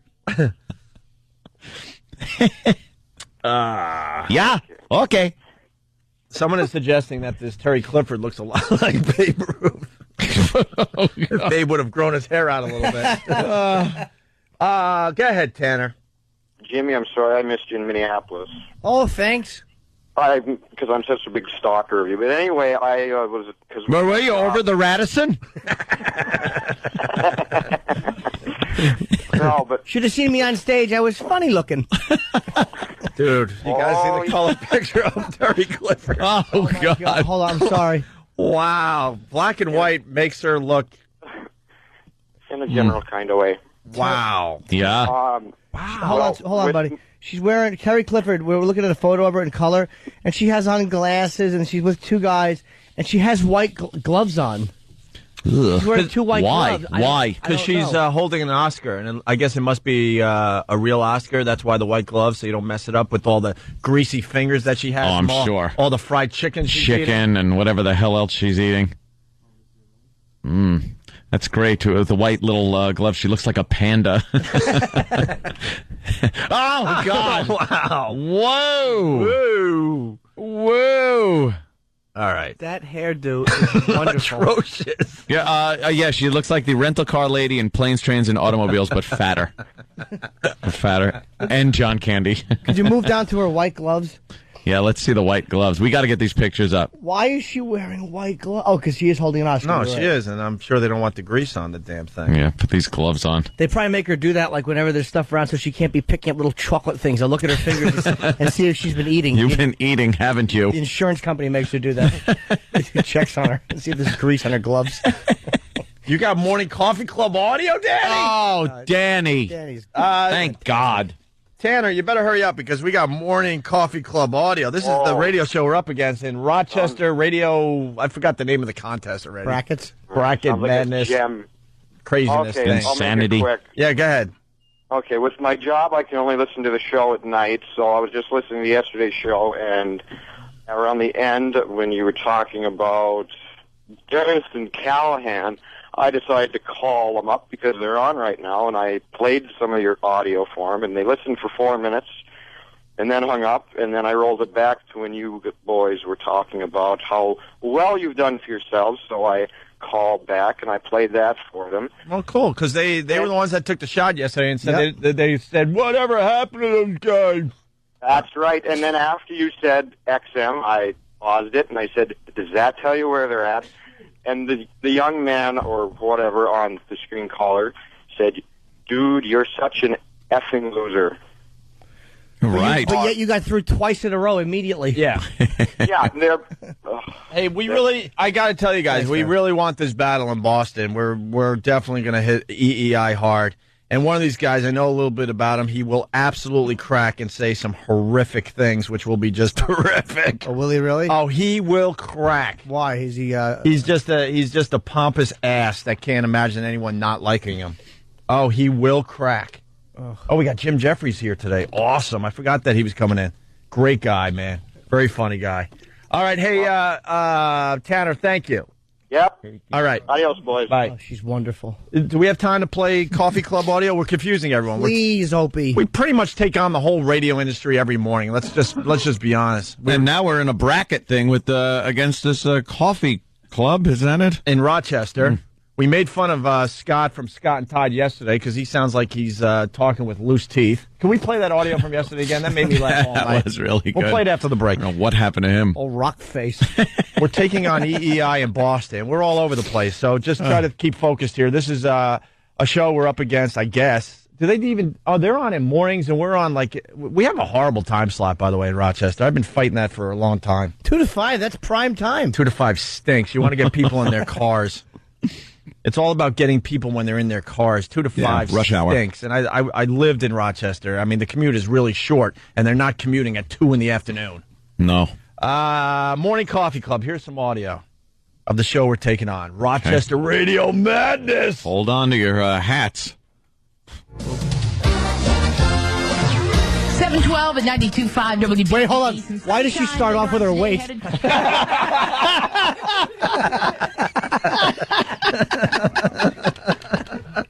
Oh, damn, Jimmy. And that one is out of here. Wow.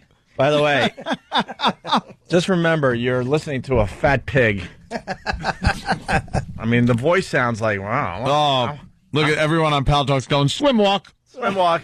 Swim walk. Go ahead, Jimmy. You deserve a swim walk. You deserve a swim walk for that. Very good. Swim walk. She's got the sexy voice, but it's radio. Sexy voice equals... slob. Equals weight. Yeah. More weight. 712 at 92.5 WBEE. Some sunshine later on today. Headed to the low 40s. We're 20. There'll be some sunshine as soon as I get off the roof. We're the most juvenile show on the radio dial. We're doing third grade humor for guys in their 40s. WOBEESE.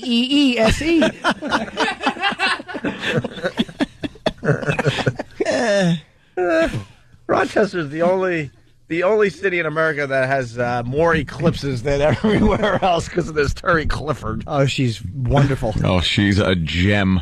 Low 40s. We're 28 right now. Tom George, what do you see? Not bad, Bird. Christoph, eastbound. Nothing. This You. No boobs. What do you see? Do you really want me to say? Circus tent masquerading as a dress. I love her. She's all I want to talk about. She's great. Month. Bird, Christoph, eastbound travel's got sun glare this morning. All expressways are on time on a dry highway. Just a handful of power outages from yesterday's windstorm. Not affecting any traffic signals, we're told. All right. According to the Post-it notes all over the studio, don't forget the announcement. It's 7:10. Now's the time we should make the announcement, which is 3 minutes off schedule, which is right on time for us. So I would like to applaud our punctuality for once. Hey. Relatively close. Thank you very much. Very nice. Ladies and gentlemen, you have the email in your inbox already. You've seen it on our website. Your friends perhaps have asked you about it. Maybe you've overheard the cool people at work. The morning Vicodin Club? The possibility of attending. Well, today is the day where we begin to announce the lineup for the 2008 Guitars and Stars Showcase going on early May at the Dome Arena in Henrietta the 7th, right? Is that my... That's it. Mm-hmm. Yep, May 7th. How odd that he mentions Henrietta and then the hippo pipes up. Wow, in the rockin' town of Henrietta. Boy, this show's going places. Oh. Henrietta. And Henrietta the 7th, right? Great success. Yep, May 7th. All right. Hey, cool. You'd think all that talking, I know what day we're doing this.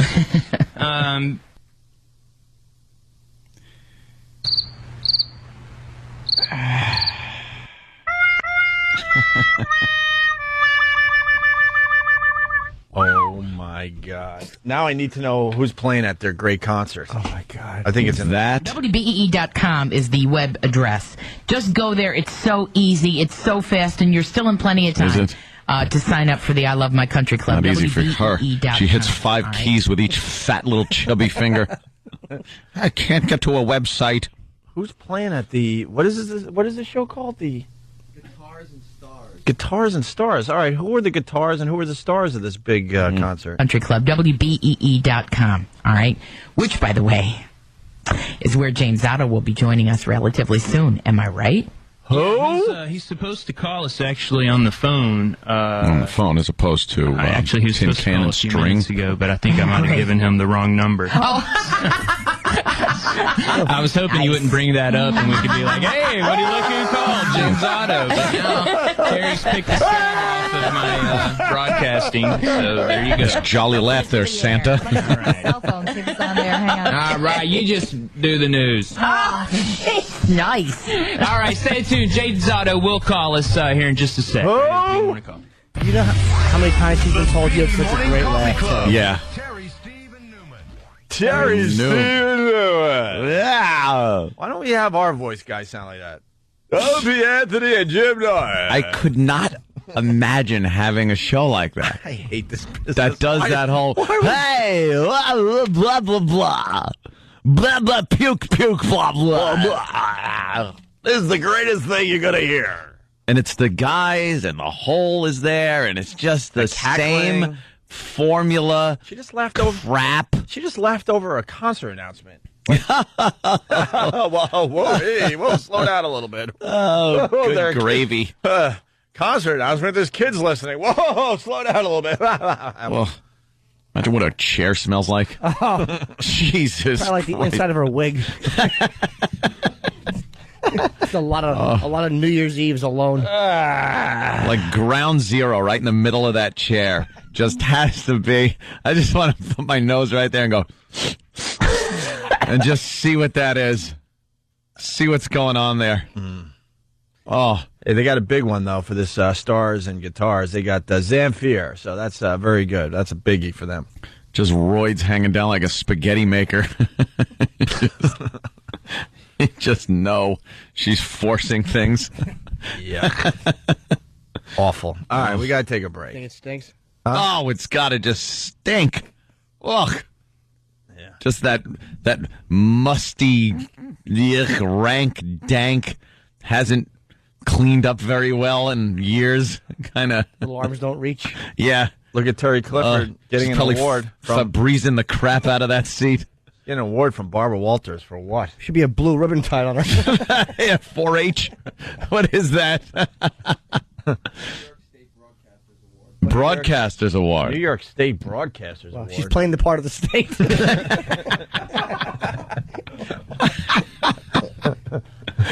Well, there's Barbara Walters. The weird thing about Terry Clifford is that 4 other morning shows in Rochester actually have their transmitters on her body.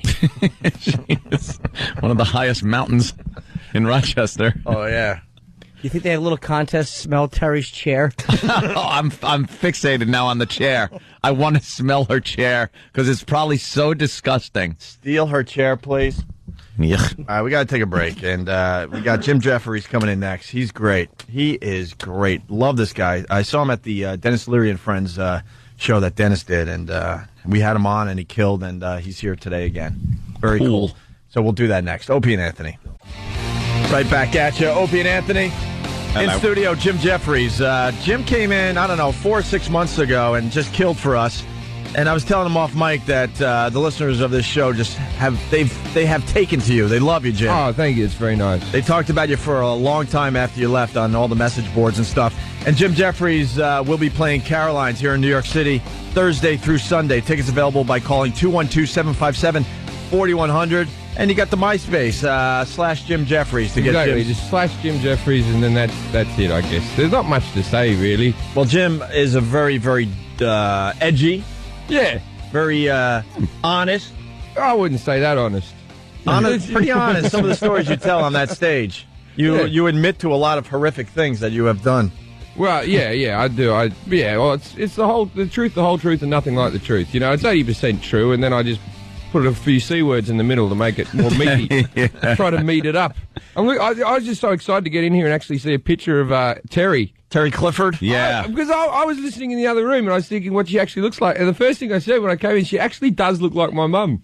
Oh, really? It's horrific. I'm sorry. No, it's horrific. No, my mum's a heavy-set woman. She, but does she have an awful haircut like that? She would if she could. Her bangs are like with all the cancer, it's just falling out. Oh, Jesus! You got a mom with cancer? Not anymore. My mum, right? This is a fat joke. It just made me think about it. When we were kids, right? My mum took me out to the circus, and there was like this elephant, the Moscow circus called Gunter.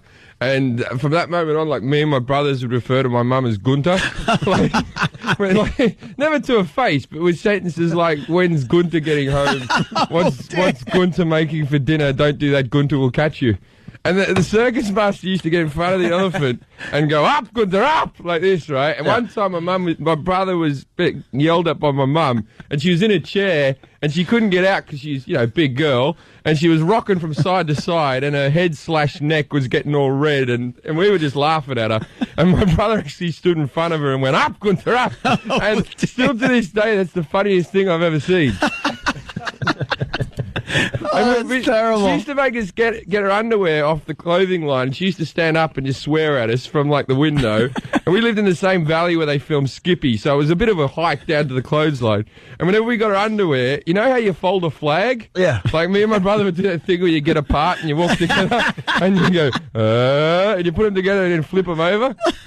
That's what you did to your mom's underwear? Oh, wow. But it was funny, and then she'd get really angry, and then all you have to do is like wave them in the air like you're surrendering. Yeah. And she was happy again. You just put it on a stick and surrender. Yeah, she's wow. Like I said, Jim Jeffries, perfect for the Opie and Anthony show. She doesn't have cancer. She's all right. Oh, good. She's got a problem with her lungs, and she's on an oxygen machine. He's laughing. It's true. It's true. She's become more ferocious since she lived through, like, she was going to die, and she was, like, she was unpleasant then, but then I went to visit her in the hospital, and she was, like, dying, so she decided to tell me that, I want you to know that when I'm dead, in many ways in my life, you've been a huge disappointment to me. She said that to me when she was dying, so you can't really fight with that. No. You just go, well, I'll try to be better for the next few days or however long it takes.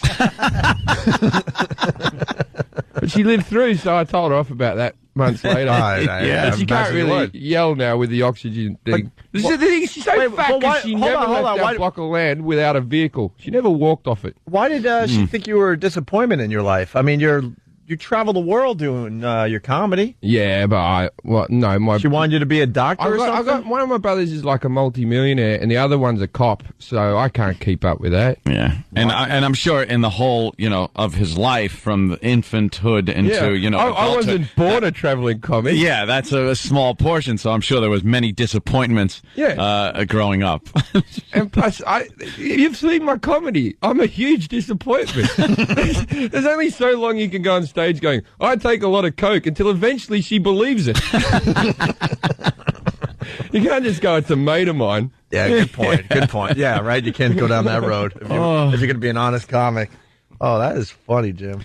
Tragic. What the hell? Jesus. You made me think of something. Now it left my brain, unfortunately. Well, you like the picture of Terry Clifford from the Coffee Club. Yeah, that's how we got started. Terry Clifford's Coffee Club. She's putting a lot of cream on that coffee. That's all she's doing the little swirls. That's all we are thinking about now. We're obsessed with this Terry Clifford now that we're part of this Rochester Radio Madness contest. Oh. Does she have a sexy voice? Because in radio, she has she has a very. She has a good radio voice. She doesn't have one of those sexy radio voices, but she's got a good radio voice. Usually in radio, the hotter the voice, the fatter the girl is. Yeah, the amount of time I've gone into radio shows and then think, this girl's great, and then nothing. Just a mess, right? Yeah. It's those soft, sultry voices that get you. Yeah. And then you look and go, whoa, what the hell is going on there? Someone on Instant Feedback had a great line, but the timing was a little off because we read it after the bit. But we were playing the Terry Clifford audio, and you heard the bell in the background, and someone wrote, well, that's indicating that her snack is ready.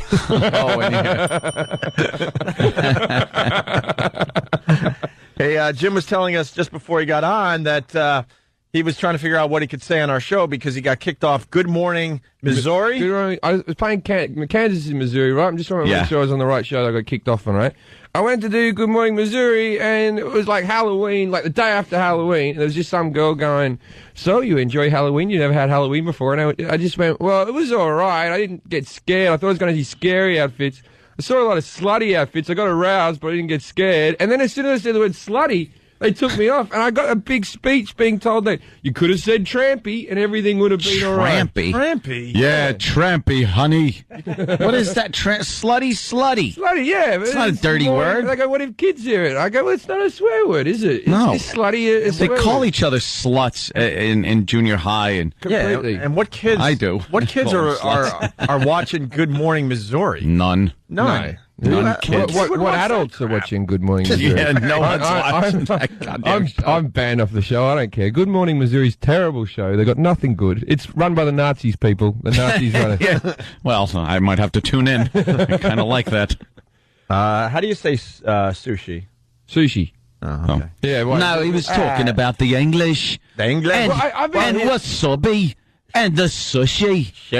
I've been going to auditions in LA all week. Yeah. And whenever I go for auditions, they go, read an American accent. And I think I'm awesome at it, right? And then they tell me I'm awesome. And then they ring up my agent and say, he sucks. He's no good at all. Like, he's terrible at it. Let's hear your American accent. To you? My American accent, I go, hi, my name's Jim. I'm from San Diego. Very patriotic for no apparent reason. I don't know, whatever. That's good. That's good. I was discussing this with Norton on the sidewalk after the show yesterday because we're big fans of The Wire. And Prop Joe is a huge character in The Wire. And I'm like, man, he must be a real gangster in real life because he's so believable and he just has it down. And Jimmy said in the DVD commentary? He talks, he was like, they were wonderful actors. Oh, really? Oh, Prop Joe. Prop Joe might have a little of the... yeah, he may. A little bit. Saeed on Lost is English. He's English, and yes. Arabisi, when he was on... Arabisi from Oz? He's English. And so is the lead in The Wire, Dominic West. McNulty or whatever. English, yes. Yeah. I don't know it's just odd that, you see him and they're talking with an American accent. Heath Ledger's Australian. He's dead. Well. Yeah. Yeah. Doesn't mean he still lives on. That was in the hearts of Australians. Was that a big one for Australia? He was our Diana. That and Steve Irwin. I know. You lost two big ones. Yeah, that's it. We're done now. We don't have anybody. Yeah, if you lose, what's his name? Like Nicole Kidman better die giving birth. Or she's the only one you got left, right? Is she giving birth yet? I don't know. No, I think I just saw a picture of her still pregnant. I don't know. I think so. She has so much Botox, you can't tell what's going on with her. You just don't want to lose Crocodile Dundee, who's your classic older statesman, elder statesman. I love Paul Hogan. Yeah. Paul Hogan's great, man. He had a funnier show than Benny Hill, if I remember. He had a really funny show. The Paul Hogan Show. Oh, we're good at naming stuff in Australia. Yeah. The Paul Hogan Show. Sydney Harbour Bridge. Guess where it is? So Sydney Harbour? Yeah. Sydney Opera House. Guess what it does? Yeah, it's very self-explanatory. Oh, they make it very easy for everybody. We got an update from the war front. We got Chuck in Massachusetts. Chuck, what's up? Hey, guys. No, I just called EEI. I called the board and I said, hey, listen, Dennis and Callahan wanted to know whatever happened to Opie and Anthony, and I just went through the FM, the AM terrestrial stations. I went through, of course, XM, satellite broadcast, all the CBS affiliates, the Citadel, and the screener said Dennis and Callahan it was a joke that you guys misinterpreted because they were saying that look what happened to them now. No, they're backpedaling. Oh boy, that's a backpedal. Yeah, they're gonna have to suffer and step it up. More attacks. And I'm getting word that so far they're not acknowledging that pretty much all our listeners are calling their dumb radio show. They're not going to acknowledge, but I know a little bit about one of the guys. One of these guys will completely crack and probably say the most racist things ever. Ooh, because when he snaps, he has out of body experiences, and it will happen. And that is my goal with this war with WEEI.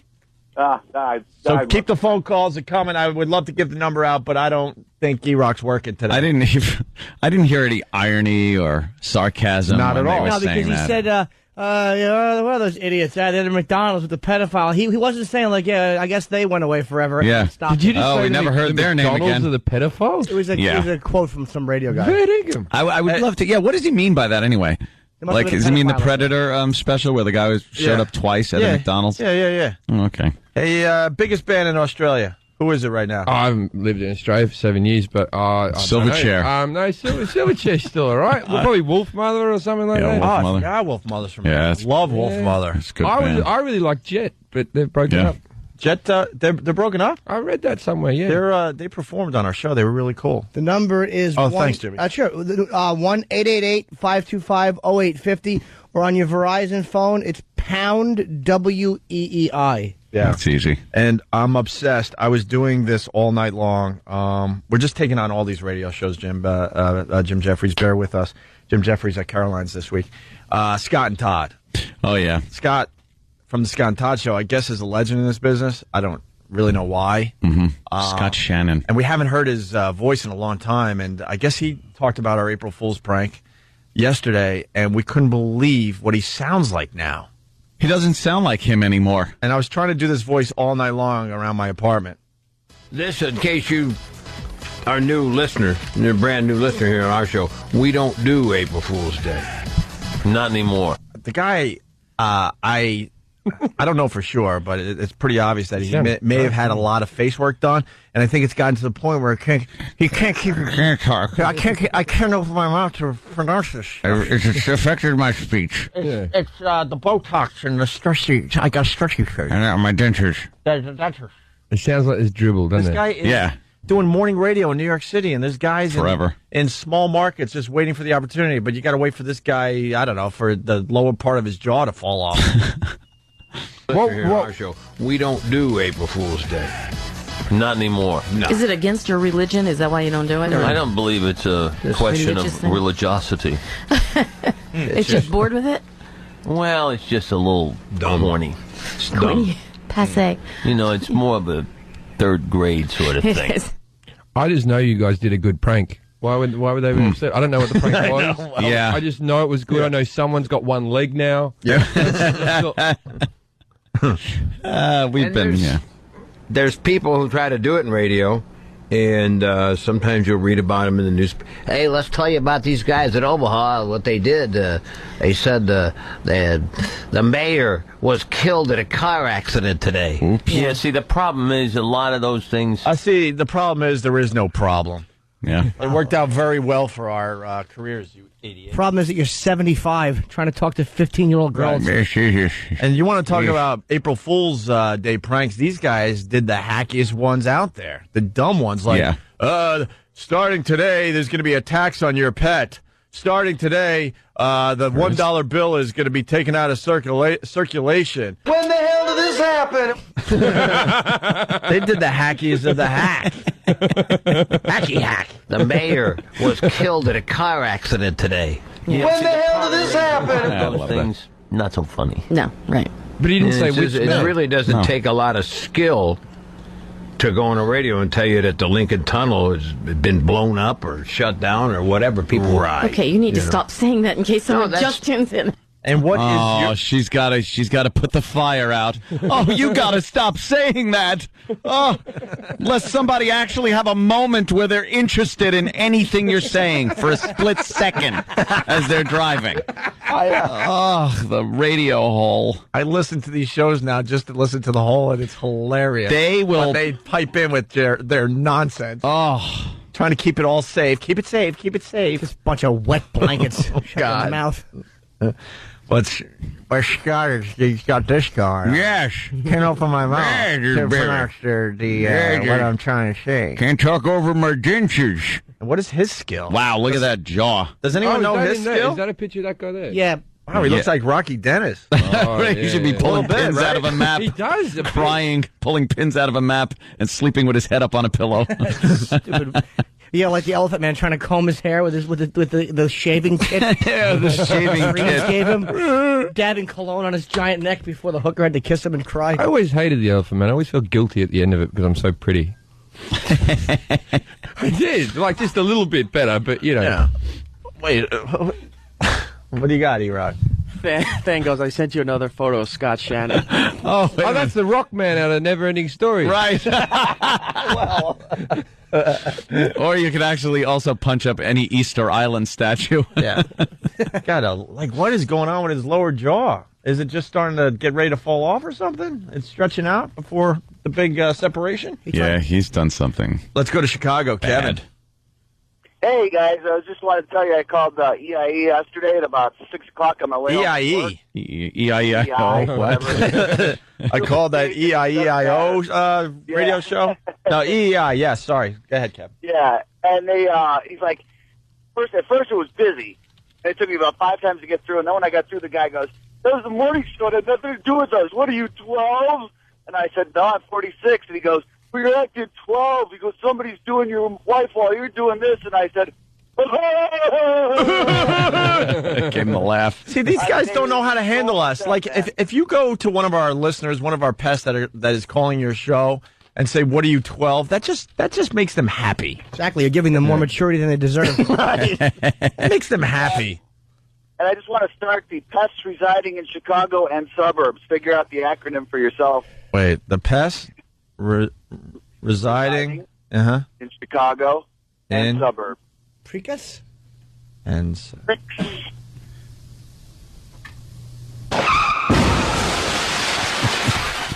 The mayor just died. Yeah, that was the mayor. How about Well. pest residing in Chicago, kill self? well, that's the way it's done. Well, we were having fun until we took that call, so I guess we I didn't even know take what a happened break then. and What were you regroup. talking about? Well, what happened there is this guy called and he completely bombed and took the show off the tracks. Yeah, he derailed the show. We were He having put a such a good time. humorless penny on the track, and the train derailed. We were doing fine, on schedule and everything. Jim Jeffries in studio playing Caroline's starting tomorrow through Sunday. Really funny guy. Yes. We love this guy. We love when you come in there. Ah, thanks. Can I plug one more thing? No. Sure. Oh, no. I'm doing the NME Awards on the 25th of next month as well. which is Really? good. Yeah. The LA ones. You can go online and watch that. That'll be fun. Very cool. I've never presented anything. It could be a car accident. I've never in an auto shoot. There you go. We have a full house today. It's the Opie and Anthony Show, starring Jim Norton. Yes.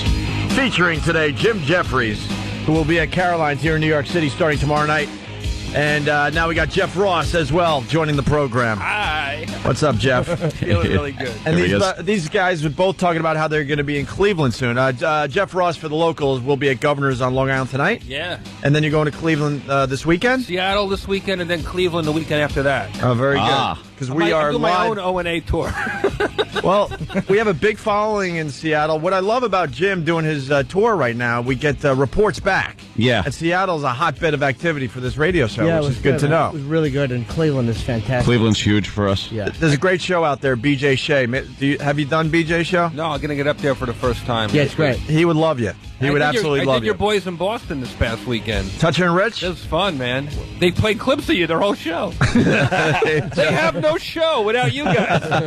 You know, it's starting to be like we don't have a show without them because we've been talking about them a lot this week. Toucher and Rich afternoons on BCN. Was Toucher a little under the weather, or Did he seem a little, I don't know, drunk? Is Toucher the ugly fat one or the fat ugly one? I get him confused. Dude, they were bashing you. They're going to get reports back Yeah, now. yeah. Dude, they were bashing you guys. Toucher likes his drink and possibly other things. His name's Toucher? Yeah. All right, just checking. And Spitzer. and Fred Toucher, right? Fred Toucher. Spitzer. Fred Tusher, yeah. Yeah, and he likes to come to work with PJs and sometimes slippers. Did you see that? No, but I went in a bathrobe one time. When you lose my luggage, I always go to these shows in a bathrobe. My left thing hanging out. Left thing. And we're live in Cleveland, so let's make sure you can see Jeffrey Ross soon. And Jim Jeffries has never been to Cleveland. No? I'm doing a few of those sort of towns. I'm doing that and Atlanta and other places I've never heard of. Places I've never heard of. I hear Cleveland's nice. It's I hear it Told rocks. you that. I hear it rocks. It's got that the Indians, that little funny little man on the hat. The Cleveland Indians, Yes. that's their, I don't understand it. Cleveland is They're known- your indigenous people. You can't name teams after indigenous people. I never went and saw the Sydney Aboriginals kick a ball around. No. And people just think that's a comfortable sort of thing. Oh, we killed most of you, but look at how you kick a ball. No, I just think that's in poor taste. But yeah, go Indians. Yeah. So when are you going to be there? I don't know. Check me MySpace. I don't know where I am. I'm in the country, just traveling around. I'm doing Boston and Chicago and Cleveland. I was and just thinking because Kansas. maybe I might fly out and see you. Yeah, I might do Why that. not? Well, you could just come and see me at Caroline's this weekend. Sounds like we okay. have a front runner. I could just For what? Sounds like we have a front runner. For what? Have I I'm been, just- have I'm I just been saying. bad guest of the year or something? no, What no, about what's the I'm just we- saying I'd like to see his act. I didn't know he was going to be local like that.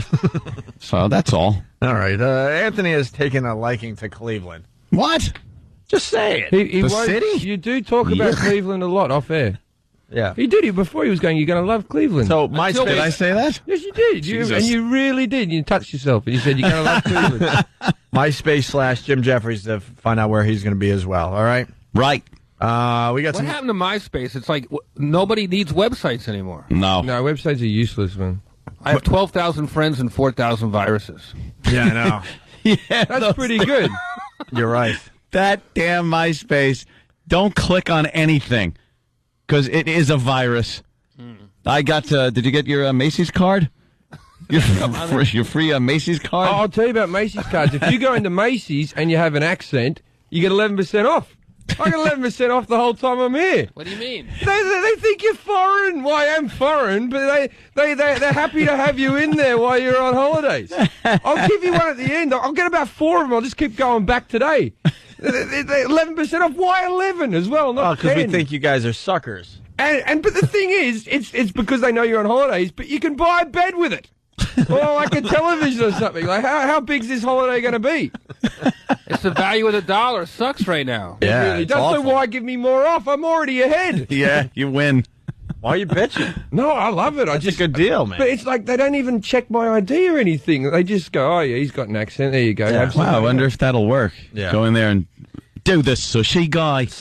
Oh, we got that. Sushi. This is why we asked It's some English. I'll tell you what regional accent The it is. English reporters that there's this cadence where they've got to go up at the end. You're doing Scouse there. And You're doing Liverpool. It's yeah. That's the whole thing. That's old Liverpool. That's Beatles Liverpool. And then he said sushi. Here it is. Is horseradish. You're most likely to have come across it as the powerful paste wasabi eaten with sushi. It's like an animal attack is about to happen. Wasabi is lightly cracks me looking up. over the muffins. It is powerful David wasabi. Attenborough in it. David Attenborough talks like that. Isn't that wonderful? The Sunnis and the wasabis. right. The powerful wasabi to put on sushi. What? In this corner, it's the powerful wasabi. In this corner, mustard. Who's the president of Zimbabwe? Yeah, that guy. They talk. Mugabe? He's Mugabe. Eats wasabi? Wasabi versus Mugabe. But that's actually quite a posh accent, that one. That Guy's quite got the middle whole class. English newscaster thing down. That equivalent in the United States is the broadcaster that talks like this. Exactly. Hi. Yeah. So you were having sex. Yeah. You came here for sex. To catch a predator. Hi, I'm Chris Hansen. Why don't you sit down, have some lemonade and cookies as the police get ready to pounce on your child molesting ass. Child molesting us? Child molesting us. Probably. That's it. I see you brought some condoms and wasabi.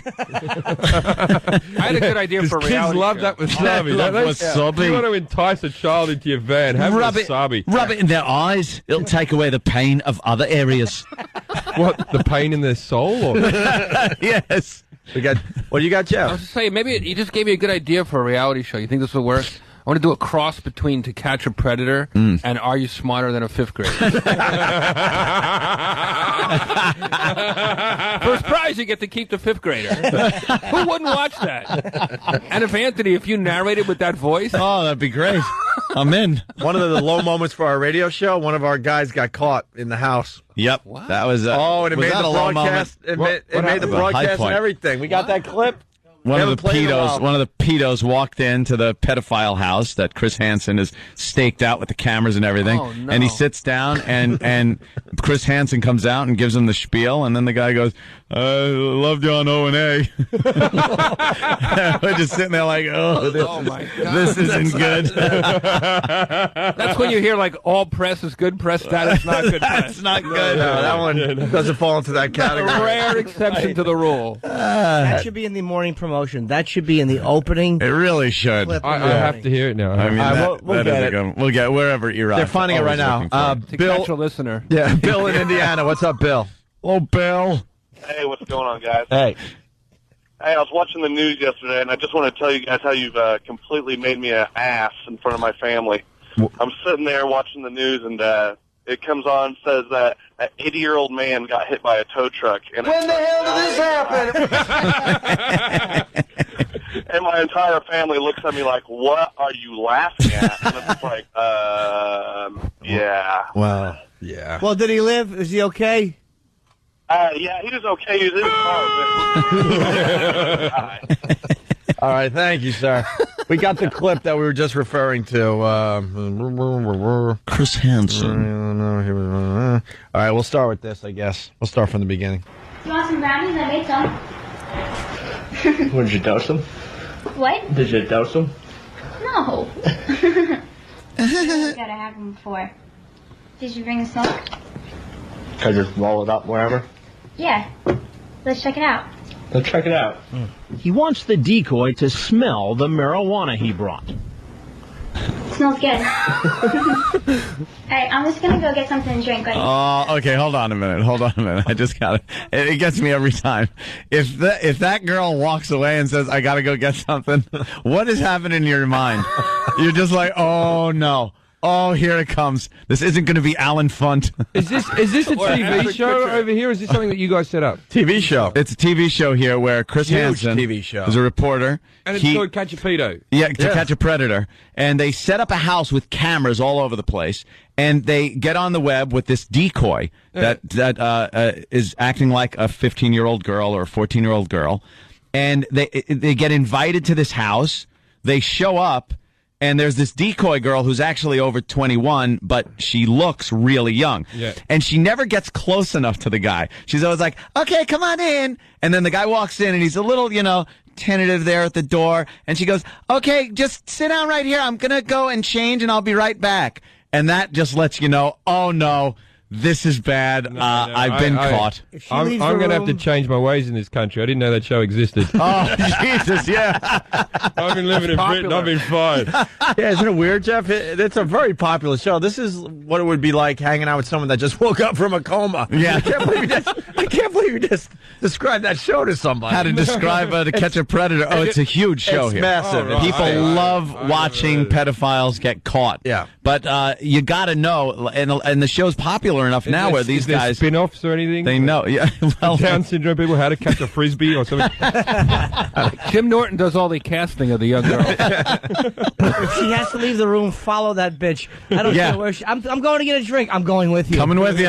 Yeah. Sorry. No, your next line should be, I'm going home.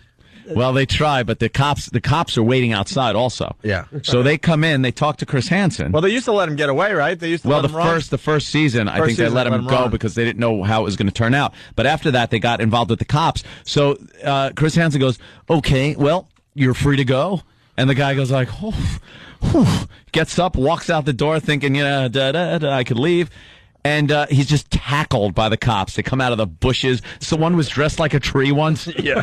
It's like, oh my God, the tree is attacking and arresting me. And one guy got caught twice. Yeah. The guy got caught. I wonder, how did he get let out the first time? Did they put these people in prison, or they just think? No, for some reason these guys just serve a couple of months. They really don't get much for showing up at these houses. But it destroys. It's almost worth it. It's almost worth the risk. You don't get prison time, but it destroys Thanksgiving forever. I mean, you really can't hang with your family. It's like, oh, look who's here. My internet privileges have been taken away again. Yeah, but Jeffrey Ross is right. One guy got caught twice. So getting back to our guy. Who's here? Make sure he doesn't the turkey. Where are the kids? We've set their table up on the roof. The kids' table's outside. Barbed wire around it. Hey, but I got a residual check, Mom. We Get extra stuffing. Yeah. Here we go. Drink while you finish that up, okay? So she leaves. You want something? It seems something about that line gets this man thinking. Perhaps he's heard it before. Perhaps he's heard it before. Perhaps he's heard it before. Ready for this? Here we go. Chris Hansen walks in, the guy that busts you. I want you to just keep your hands right where I can see them, okay? And I want you to sit right down there. No, keep your hands right where I can see them. All right? What is this right here? Some pot. Some pot. And what was your plan tonight?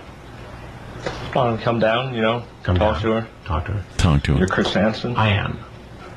Have you seen the show? You have seen it? I thought you were real funny on Opie and Anthony. Oh, you listened to me on Opie and Anthony?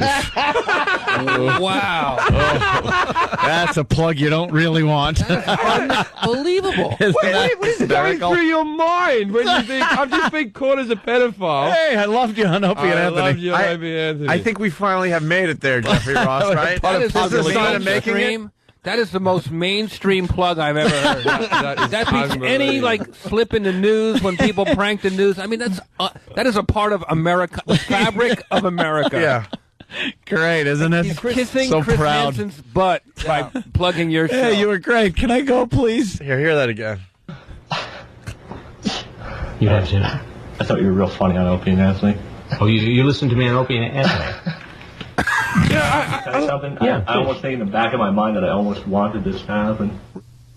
So he could plug the show? Yeah. Thanks. Yeah, you didn't want it to happen, believe me. I did this for their assault on the media contest. Yeah, did I win? Right, man. Hi, guys. O&A. I'm not a kid toucher. I was just trying to win the grand prize. XM seat warmer. Yeah. And then... I can't believe that you haven't set that up. That's properly... He's fighting yeah. through tears to say how much he likes you two. Yeah, he's... I don't know whatever happened caught. to this guy. This was last year. What's so funny about the brownies? Right when I saw the brownies, I know.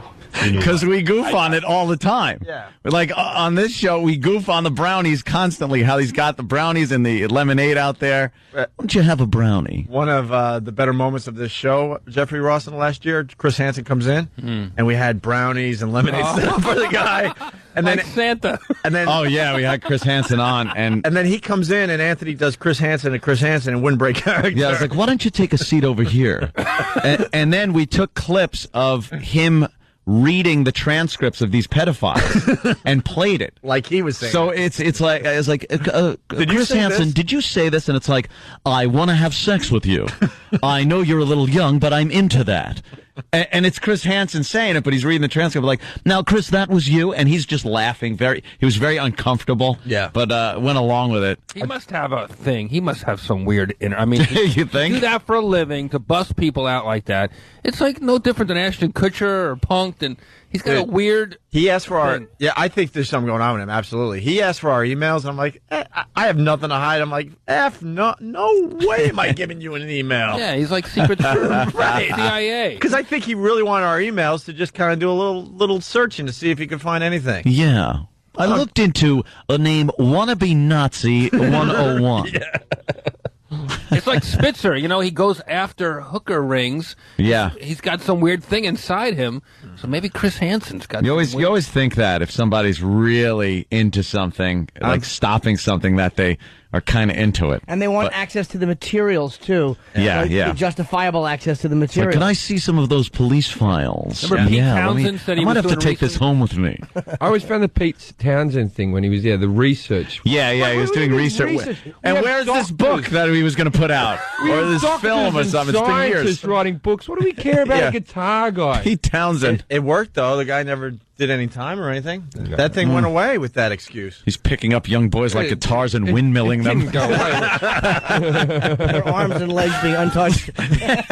He really did just get away with it, though, didn't he? Yeah, Well, he did write a rock opera about that. I mean, Well, that had yeah, some he sort of did. grounding for the excuse. True.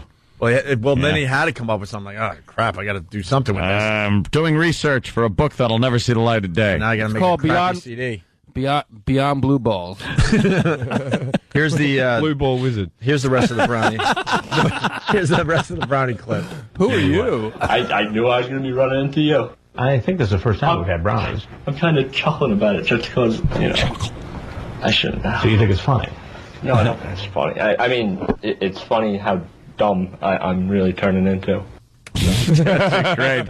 Nice use of the language. And it goes on and on, so there you go. Yeah, you think it's funny? Amazing, right? Do they ever have weapons on them or anything? Is it ever going to be hostile? Is One there guy ever- had weapons in the trunk of his car once, but they bring all kinds of stuff. Usually they bring like Zima, some kind of Gaffer tape. Yeah, some kind of wine coolers for the youngster. Oh, yeah. They bring condoms, pot, sometimes Coke. We can laugh all we want, but think back to when you were young. Sometimes that was the only way you could get drunk. It's true. And I did it without the internet. I did it through handwritten correspondence. I was posting all day. When me and my brother were kids and we used to have the babysitter come over, she would have her friends all come over.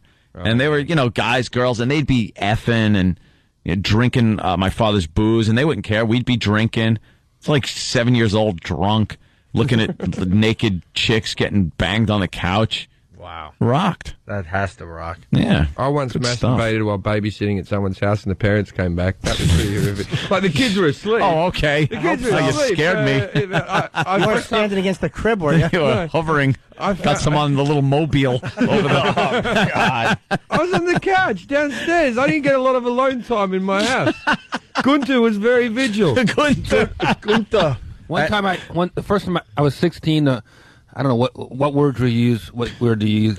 Just taking care of yourself. Not me, her. I was doing it to her. What was that word bad? Wait. My first time ever. All right, I see. You're doing something with a whatever. Yeah, you were taking care of her, but let's say you wouldn't be able to juggle at the same time. Yeah, like my first time sort of touching a woman's privates there, No, now you just ruined it. That probably won't go. You just ruined it. Really? It's gotten bad. So bad. I'm spending too much time in nightclubs. We were there. Yeah. You just got to have confidence that the listeners could figure it out. Yeah, they'll figure it out. I'll be more careful. Well, now I don't know if now save it for after the break, because then I think they might panic and just we can dump reset. Hang on, we can reset after I the don't break. know what he was talking about. No, after holding sardines. I was picking a girl's nose for crying out loud. Yeah, there you go. Like, you know when you go bowling? All right, hold on. I like this approach. The first time you picked a girl's nose, what happened?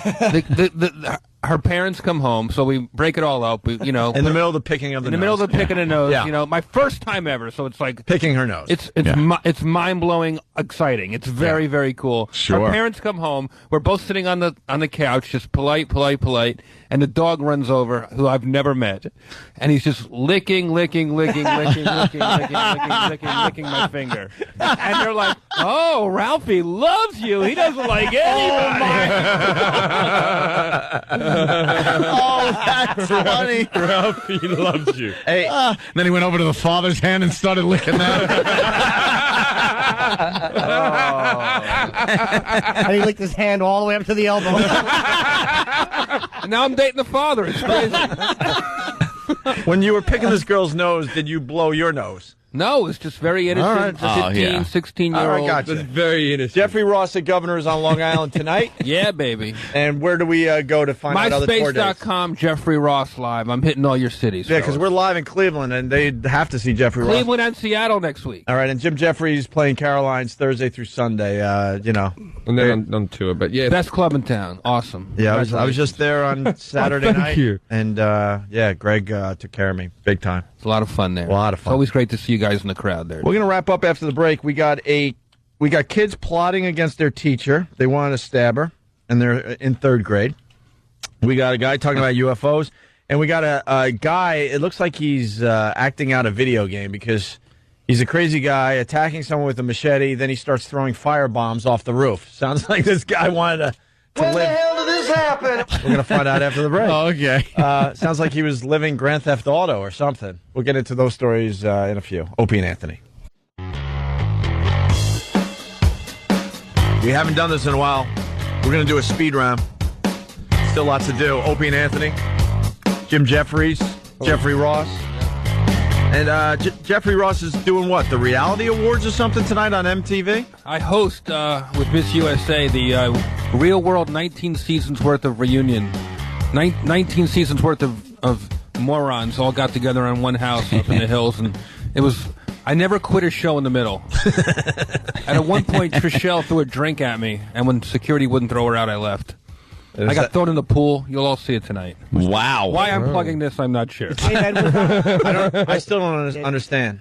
Okay, I get this random call from MTV. Yeah. They're going to bring... They've done 19 seasons of The Real World. It's like 100 people. I saw maybe 3 of the seasons. Right, so you remember the one with Puck. Yeah, I remember. Of course, that was probably... That's the only person I remember. That was probably the most popular season. And there's like a Spanish guy who had AIDS or something. Yeah, I have AIDS. Right. I have a boyfriend. Yes, my name is Pedro. I have AIDS. I have a boyfriend. He's cute. It's nice. Yeah. Did Pedro show up for the reunion? I don't think so. Tribute. I don't think so. Buck, you put your finger in the peanut butter, and then you put it in your mouth. It's like, yeah, well, at least you didn't. It was great. Puck smoked his ashes. What you don't want to do. Puck. Stupid Puck. Smoked his ashes. Is he still trying to, like, they didn't update on capitalize on being a bike messenger at 50 years old or whatever he is? I asked him how he has a wife and kids. I was like, how is Chuck and Buck? Just silly jokes, kind of. And I go, look at you. I just basically address them all. I have a tuxedo on. I got a microphone, I'm like out there. It's a beautiful sunset on a Hollywood mansion. Everybody's dressed up. It's all blinged out. And I'm like, a lot of people, some of you are fatter now. Some of you have kids, but you all have one thing in common. Complete and total obscurity. This is like the biggest episode of Intervention ever. So suddenly, Puck wanders in front of my teleprompter. I can't see the jokes that I prepared, so I just start making fun of him. just whatever, just nonsense, making fun of his outfit. He's goofy, and he like stops for starts screaming just over me and whispers to some buddies. Next thing I know, 4 goons hurl me into the pool, microphone and all. I thought Puck has goons? Yeah. Yeah, really? Real world, they have like gang mentality. They stick together, and the whole point is to try to get drama, to get FaceTime. So These guys are all full of themselves. they're all drinking Red Bull. They're all dumb. They have nothing to lose, so they throw the host in the pool. So then I dry off. I come back. I'm a good sport. It's all on MTV tonight. You can see it. But this girl Trishelle, she used to date Andy Dick, and that guy's crazy. I thought Andy Dick was gay. Isn't he gay? I thought he was gay. I think he is too, but I don't know. So she I don't know what the hell he's doing. She won some award. She was wasted. She threw it in the pool, cracked it open, a glass award. So now they have to drain this pool in the mansion. She's a horrible bunch of person. tools. So she wins like best female player, like essentially best slut award kind of a thing. And she goes, I go, don't worry. I make a joke on the stage. I go, don't worry. Like, I spoke to Flavor Flav. You can be on the show. Just an innocent slam. And she starts screaming at me. You're not funny. I'm funny. You're not funny. I'm funny. I could deal with her saying I'm not funny, but when she's saying I'm funny. Yeah. And I'm there with my buddy Jordan Rubin. And we're just sitting there. And I just go like this. I dismiss her. I go, shoo. And that was it. Shoo. She threw her drink on me and Jordan. What a pain in the ass gig you had, It was the Jeffrey. worst. I got good money for it. I can't complain. It's on tonight? Yeah, that's why I'm working Governors. Is it worth watching? I think the pool stuff will probably be funny. Because They'll edit it in such a way where it's not going to be funny. You know that. hopefully it'll look like it was more fun than it actually was. Yeah, all right. MTV, to their credit, they made it look like a party. It was fun. Anytime you get to make fun of reality stars, it's my Has wheelhouse. anyone from the real world gone on to anything? There's a couple actors out there who do well. Dave Edwards show up? No. They wouldn't let him? He didn't come for some reason. Is he the black comic from L.A.? Yeah, the guy who got thrown out. Yeah. Season 1, I think. 2. Oh, was it season 2? It went New York, then L.A., right? And then finally, San Francisco was third. London, yeah. And then I watched the Boston one because we were living up there at the time, and then I really haven't seen it since. Yeah, it's I heard the Vegas one was the best one, but I don't know.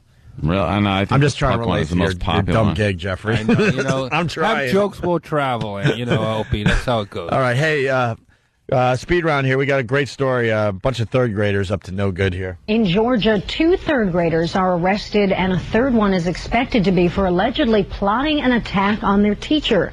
Police say they are part of a group of about 9 boys and girls who brought a steak knife, handcuffs, and duct tape to school. Authorities say they were apparently planning to knock their teacher unconscious, tie her up, and then stab her to get back at her for disciplining one of the kids. When the hell did this happen? We got to question how bad this teacher is. If 9 of them get together and go, let's stab her and duct tape her. Yeah, right. Let's stop picking on the kids and let's have a strong look at this woman.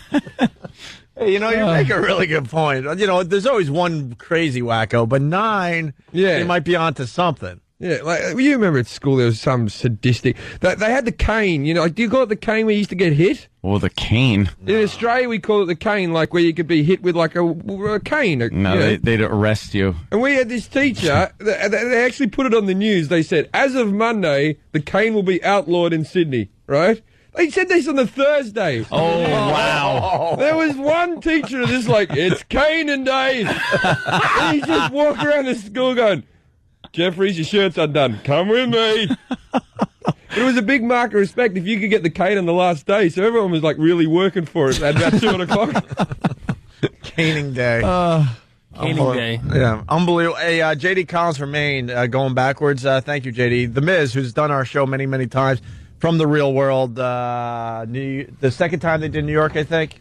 He's from Cleveland originally. He's now in the WWE. The Miz. Yes. Yeah, the Miz. He was there, but he was in. He was on the real world. He was a good sport. He's a really good guy, man. But he also went out with that dingbat Trishelle. Did he really? Yeah. And Eric had some kind of MTV career for a while, didn't he? He had that dance show. Eric Nies, yeah, whatever. Eric Nees. He looks like a whatever. homeless veteran now. Oh God, he looks really bad. Really? She did a pilot that I did, actually, friends. I did one in Cancun for spring break. I did 2. I was hosting a game show, and Pauly Shore was on it, and I think she was one of the contestants, too. It was atrocious. That's what I love about MTV. They will throw, like, different people all together, and you never know what's going to happen. Yeah. You know it won't be good. Yeah. You and Miss America. Yeah, that's a weird mix. I mean, he just met you today, but I know that's not. I don't know what she looks like, but you would have been mismatched. Yeah, no, it was like Beauty and the Beast, believe me. Yeah. You guys want crazy guy attacks someone with a machete, then starts throwing firebombs off the roof, or another school story? Teacher is fined for letting students beat late classmate. Which one you want? Beat a late classmate? Yeah. That's a cute story. You want that one? Sure. We'll keep with the school theme for a minute here. While you're queuing that up, one time my nephew, he's 7, his 8, his fellow classmates put strawberry lip gloss on a teacher's coffee cup because they knew she was allergic to strawberry, and she had to go to the hospital. Yeah, see, that's a good joke. That's a bit of fun. Yeah. That's something to do with duct tape and shivving your teacher. You call it shivving over here? Yeah. No, it's all right. Yeah, I was stumbling. They were. I heard that story though. On the way in, the kids, they wanted to duct tape her and kidnap her or something, and they had kids that were in charge of blocking the windows and the door, kids that were in charge of holding the knives, the duct tape, and it was because she reprimanded some kid for standing on his chair, and they all got together like this big conspiracy. Who's which one's the top dog kid there that was able to rally the troops like that? Maybe it was a Dead Poets Society moment. Yeah.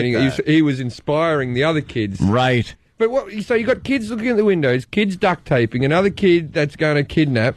You got to have a big kid who's controlling all the other kids who aren't going along with it. Yeah.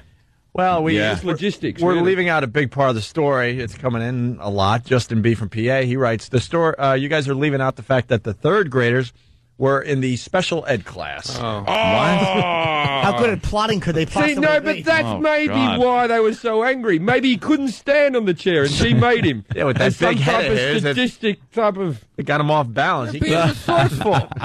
They're not very good plotters, though. They would just say it out loud. Okay, tomorrow we can't. All right. We're going to kidnap you. Well, it all depends on, where was this? I don't know. They got the quadriplegic to block the door. Atlanta? Okay. Atlanta. They were probably all 16. That gives the story some heart, right? Exactly. Now you're more curious about what a kind of a witch the teacher is. It gives it some heart. Yeah. That these people had to overcome their handicaps to do this. And then they've worked as a team. I think this is beautiful. This is very I think cuckoo's this is an nest. inspiring She story. might have to get Teacher of the Year award. She was able to teach these kids Something tells me this special education wasn't because they were retarded. No, it's because they were fire starters. Yeah. This is like the special ed class where it's like, keep them away from the good kids. Right. We're just going to pile them all into this classroom. There wasn't one of them that wasn't a cutter. Yeah. They had to hang on the other side of school. Remember that other side of your school? And one of the message boards printed a makeup of the school broken down by ethnicity.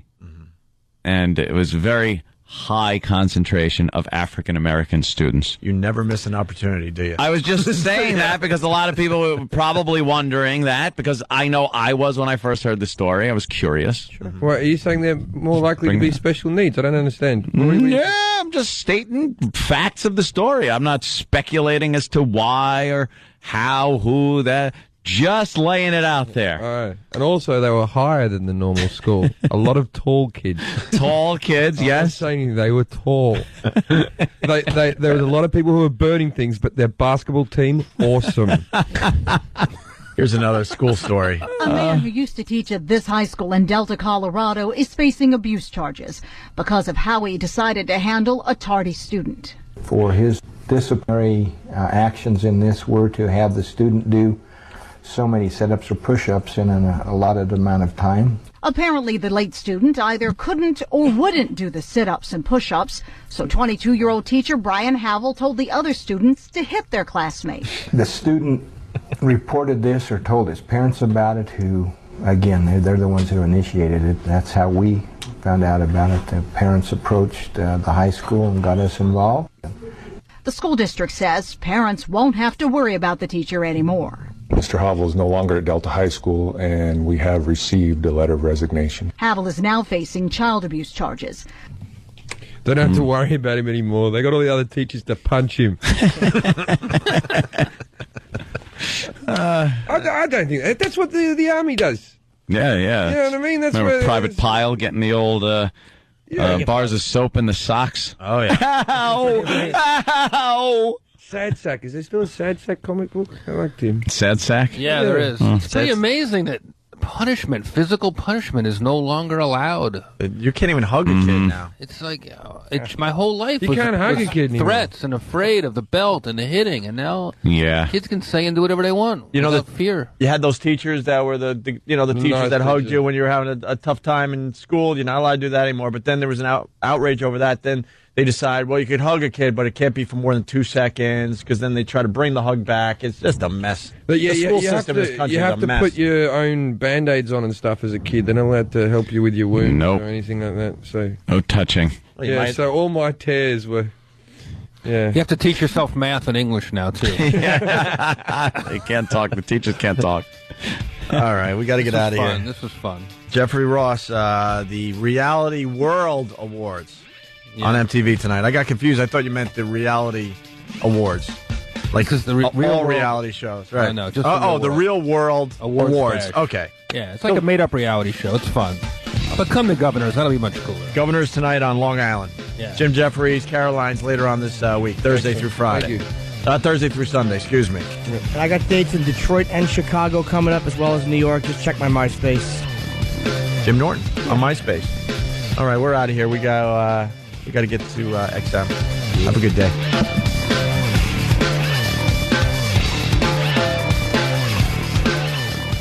Guess how many boobs I saw today? Whip 'em Out Wednesday. They've got these stickers all over New York, and it's called Whip 'em Out Wednesdays. You drive around, the lovely ladies see it, they pull up next to you, and maybe give it a little lift.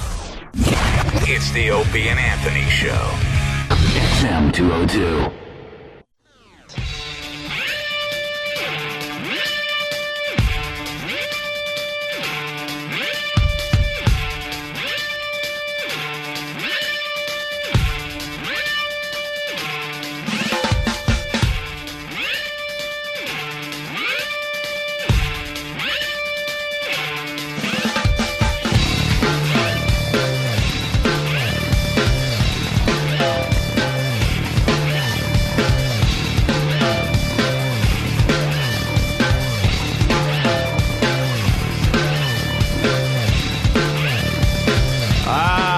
Where are we? I know where we are. I'm just saying, like, as far as all the buttons that need to be pushed here. We got Jeffrey Ross that just changed his audition so he can hang at XM, which is very cool when our guests do that. And then we got Jim Jeffries over there, so we're all set and ready to go. I love staying around for this part of the show. I love the studio. Oh, you changed your audition? Yeah. It was Yeah. a meeting, more of a meeting. I Are was we just on telling air? Jimbo about. Yeah, we're on there. Oh, why is my microphone? I can't hear anything. Oh, you got to turn up your headphones. Yeah. Yeah. Oh, that's much better. There we I was go. inspired by Jim Norton. I'm out pitching a book this week. Oh, really? A lot of interest. What's the book going to be about?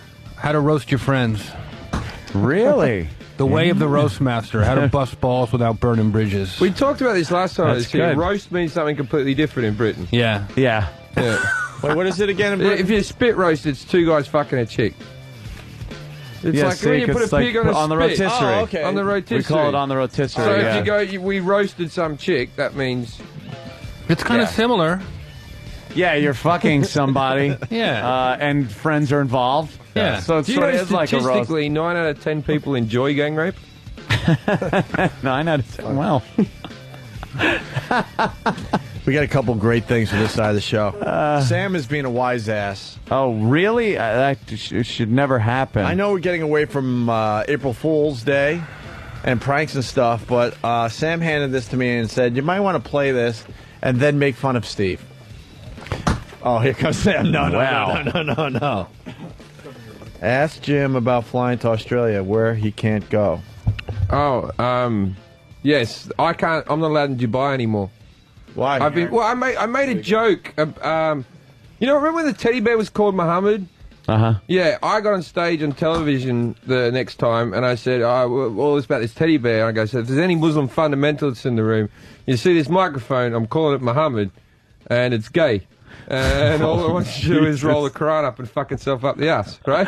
And I said this, and then I was just doing it as a joke because the teddy bear wasn't a big deal, right? Yeah. So they banned me from going to Arab countries, but the only free one you can travel through is going into Dubai, right? But I'm still allowed to go to Iraq and Afghanistan to do gigs for troops because I'm under the British military protection. But I'm not allowed to travel into where the 5-star resorts You are. said that joke in Dubai? No, I said it on television Yeah. in Britain. Oh, in Britain, okay. No, I thought you were brave enough to Dubai. actually say that at a gig in Dubai. Hey, how you doing? I'll be leaving out the back door. My car will explode shortly after But it it was leaves the ridiculous. building. That teddy bear thing was The ridiculous. teddy bear was silly. It was silly, man. Yeah. All right, we got Sam.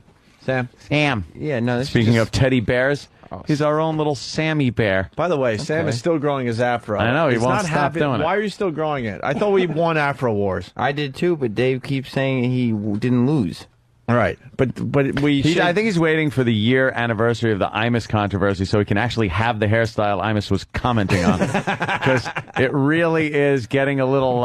it's very nappy. Yeah. Richard Simmons. Yeah, it is Richard Simmons. Buckwheat. Well, because I'm not going to shave my head thinking the contest is over and then have Dave, since he's got that awful haircut still. You're starting to enjoy the afro, I'm thinking. Well, I'm not going to lose This is a contest. different Sam. I think he's enjoying the afro. Yeah. You look like the sound guy from the Little Rascals. Yep. We have an afro contest with Eastside Dave from the Ron and Fez show.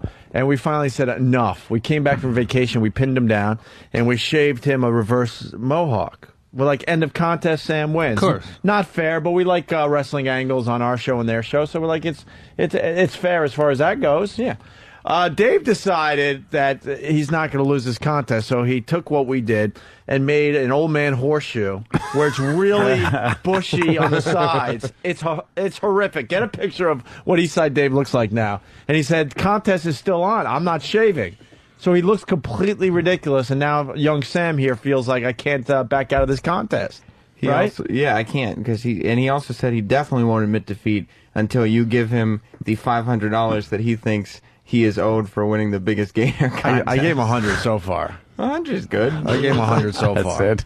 I'll give him maybe another 100, and then we're going to call it even. Yeah. So, I mean, anyway, you got this thing. You handed to me. Yeah, well, because some radio show did an April Fool's prank where they played a prank on one of the guys on the show, apparently, and said, your grandma's on the phone, and then the grandma pretended to have a heart attack, and the guy pretended that he didn't know that his grandma was pretending to have a heart attack, and then they all laughed about it. It was really stupid, I thought. And it's April 2nd. It's not April 1st anymore. That's the genius. But of course. Steve kept insisting that you guys wanted more April Fool's Day stuff, so April Fool's. It's April Fool's April week. Fools. So you're basically saying this sucks. Like, I won't get behind it. You might find some enjoyment out of Oh, how here comes bad it is, Steve. but- Yes. Oh, Jesus, he doesn't look very happy. Actually, to clarify the line of bullshit that Sam just gave you, what I actually said was, guys, I'll suck anyone's dick. I'll suck anybody's dick in this room. Isolate that, I'm sure you will anyway. I asked if you guys were still interested in the April Fool's audio because I just got this stupid link to some clip, and since I can only get about 30 seconds into any piece of fucking audio before I get interrupted for something, I asked Sam to listen to it. So the insistence on cutting it up, the insistence on handing it to you is utter fabrication. By one of your guys. Yes. All right. Are you going to fire Sam for lying? Yes. Yes. That's just when Anthony does impressions that aren't even. Oh, I just, verbal yeah. impressions. I'm none of that over the air. I was doing a visual impression. I want to know why Steve just said, pack your shit. It's not like he's trying to be an intern. Ouch. Well, let's take a listen to this. This is a show out of Denver. Mm-hmm. The show's called BJ Howie, and of course, Jennifer. Jennifer's probably good, though. When are these radio shows going to understand you don't need the hole? You just don't need the hole on the radio with you. All right, first of all, we're going to make a phone call here. We got to congratulate Howie's grandmother, Nance. She's 81 years old. We just want to congratulate her. Yeah. Nance, how are you? I'm not very good. I can't breathe today. You can't breathe? What's the matter? I can't get my breath. I didn't sleep good last night. I had bad chest pain. Oh, my. You're having chest pains? Like acid indigestion type? No, I can't breathe. I can't catch my breath. Well, Nance, hang on a second. Is it because of all the excitement? Are you feeling well? No, I don't feel good. I didn't sleep all night last night, and I can't breathe. My vagina has mice. Does anyone else get it? She doesn't feel good. Right, I get the joke. But she's, she's a good actress. They stink. They are horrid. She's good. She's pulling it off. I didn't feel too good. She's almost believable. But They keep on going. So why don't you feel bad? Is it stomach problem? Oh, jeepers creepers, you're kidding, you don't feel well. So you don't feel good. Hacks. So let me get this straight. You're not sleeping? That's not even a sign of a heart attack, not sleeping. Yeah. I'm not sleeping. I think sleeping is a sign of a heart attack. Yeah, sleeping for a long time. And here's one of the actors isolated. We all know. That's terrible. I'm sorry. Oh, I thought you were going to go the other. That's terrible. I'm sorry. No, I don't have that here. I thought you were going to go When the hell did this happen? Right. And then it continues. Now that they made it perfectly clear that Grandma doesn't feel well. Get it? Do you need something? Is Jimmy there? Jimmy's asleep, Hottie. Well, can you wake him up? Tell him that you need some help. Are you No, okay? I can't, Hottie. Beans. I can't. Lori Beans. All right, now you got to get the Bronco's tail out. Oh, these guys are horrid. Look, now he has to build up the excitement. Yeah, oh gosh. Oh, my, yeah, doing the radio voice the whole time. Do you need something? Is Jimmy there? Jimmy's asleep, Hottie. Well, can you wake him up? Tell him that you need some help. Are you No, okay? I can't, Hottie. I can't breathe. Oh, Hottie. Oh, Hottie. Help me, Hottie. Help. What? Help me, Hottie. Oh, we need to. Oh my God! You need to pick up the phone. Oh my God! All right, Is that awful? Oh my God! Oh, and the hole is. Her dying has put a dampener on the show. Oh, Jiminy Cricket! They can't stop the show at any point to maybe call 911. Right. They can't stop the show to just see if she's okay. Go to commercials. Yeah. We'll finish this bit right after traffic and weather together. Yeah, because our PD says we got to get that in, even though we're trying to pull this We'll off. send our traptor copter over to check you out. The irony is, if this was real, it would be funny. Right. If the grandmother really was dying on the air, And they were great. acting like this? It's hysterical. But she's not, and they're acting like this. It sucks. Of course, the fucking broad just has to suck even. It's sad when people die. But let's see. How'd your parents die? Let's see if the acting gets better here. I doubt it. I backed it up a bit here. Oh. Help me, Hottie. Oh, we need to. Oh my God! You need to pick up the phone. Oh my God! Pick up the phone. Nance! Pick it up. See if you can pick it up. Nance, We'll take a quick break here. Did she fall? I don't know. Nance, something's wrong. I got to call somebody. You think something's wrong? What was the you indicator? think you got to call somebody?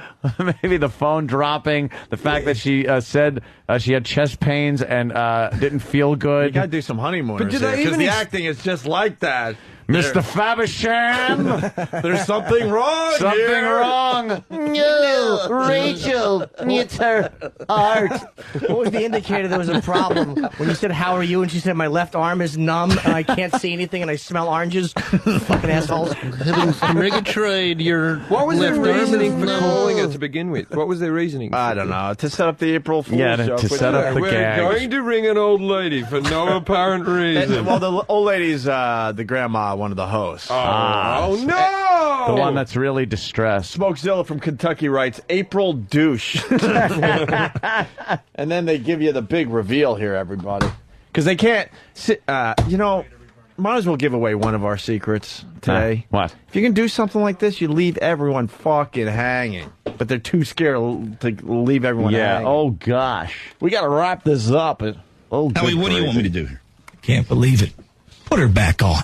Nance, April Fool's, Todd. What are you talking about, April Fools? Are you okay? I'm fine. It's just payback time, boy.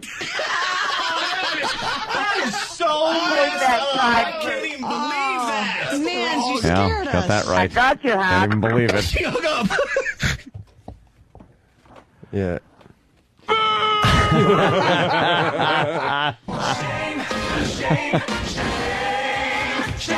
Now, this is what I don't understand. There's a show like that in every city in America, right? And you hear the, I can't believe. More Are and they more. really buying into the fact that they think it's a good radio bit, or are they trying to just sell it? I don't understand. That was awful. He was fooled. You know how this works, Jimbo. That could be the worst thing I've ever heard. That was so bad. There's Just always radio. a hype man in the crowd there at those shows to keep things moving, like a laugh track. Well, you got the hype man, you got the hole, and you got the professional broadcaster. Hey, Grandma! Now go home and get your fucking shine box. I'm breaking your balls and you're right away you're getting fucking fresh. Have a heart attack at my fucking party. He's just kid a little fucking manners. Billy Bats. Motherfucker. He's getting fresh. Right away, he's getting fucking fresh. Wow, the big reveal is just... it's so bad. Let me hear that again. What do you want me to do? What do you want Can't me to believe do? it. Yeah. Put her back on. Nance?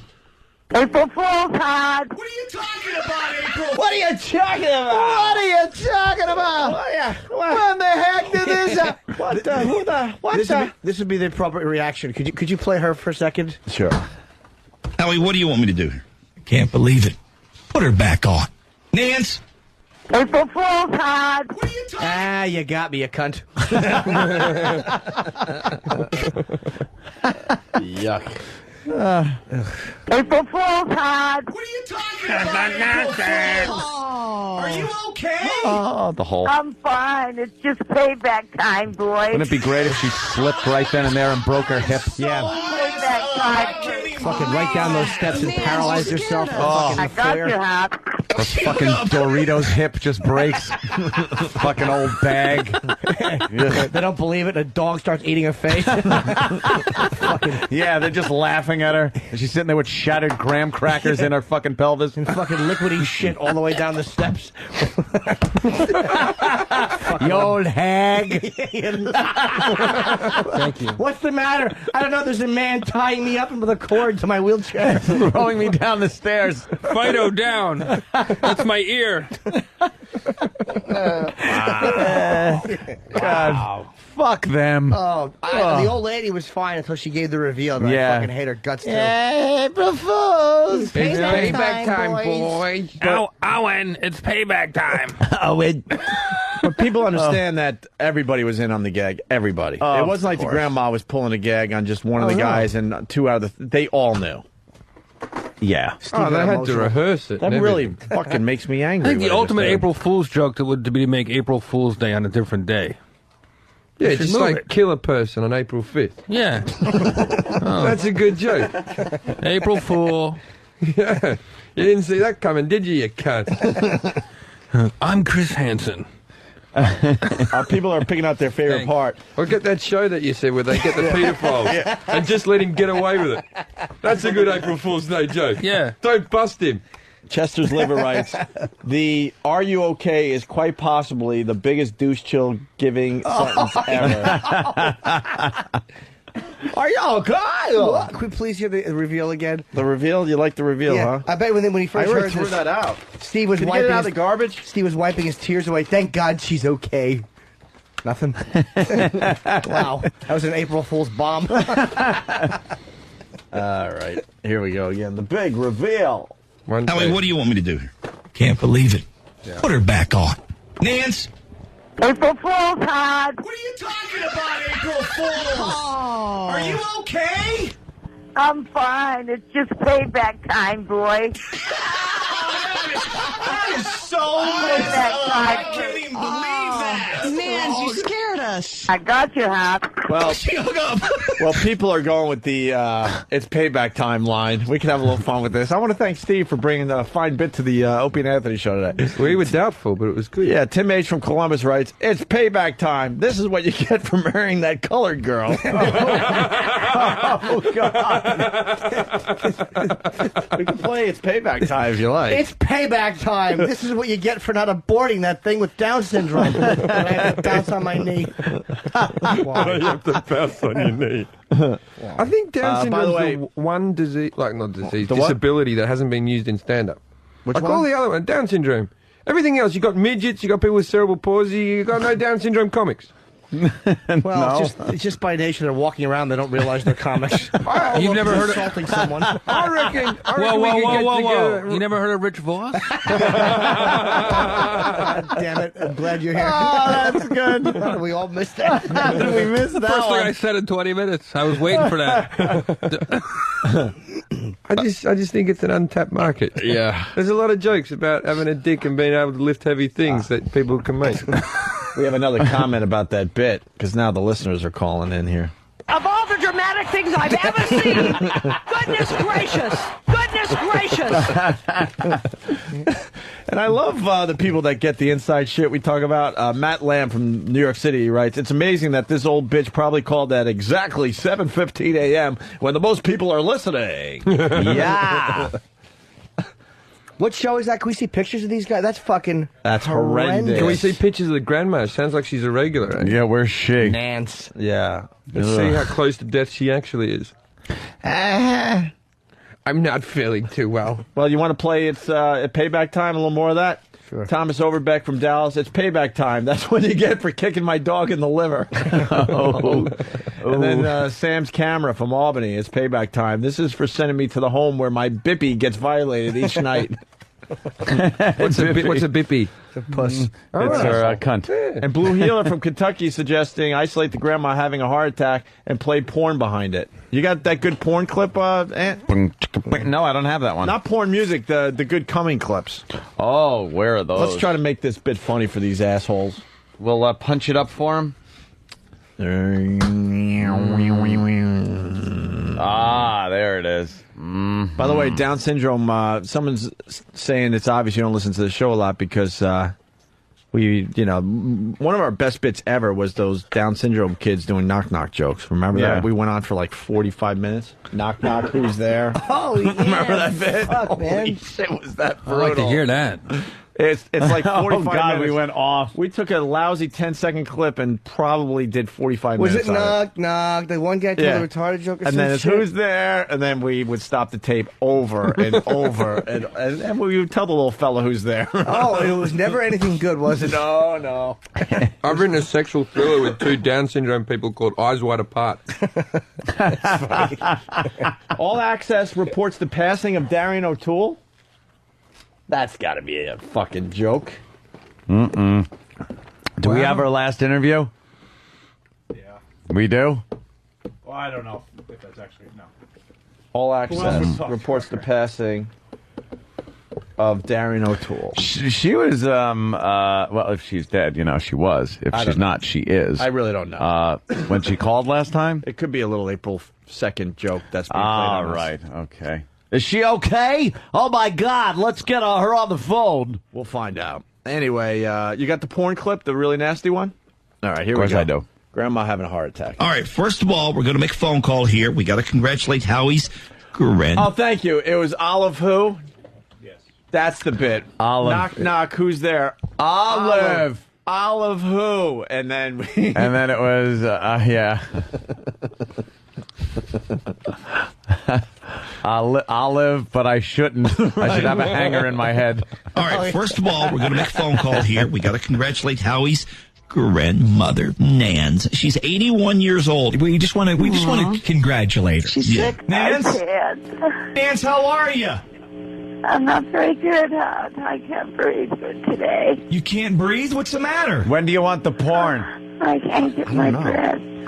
I didn't sleep good last night. I had bad chest pain. Oh, my. You're having chest pains? When he goes, indigestion tape? My. Oh, I can't breathe. I can't catch my breath.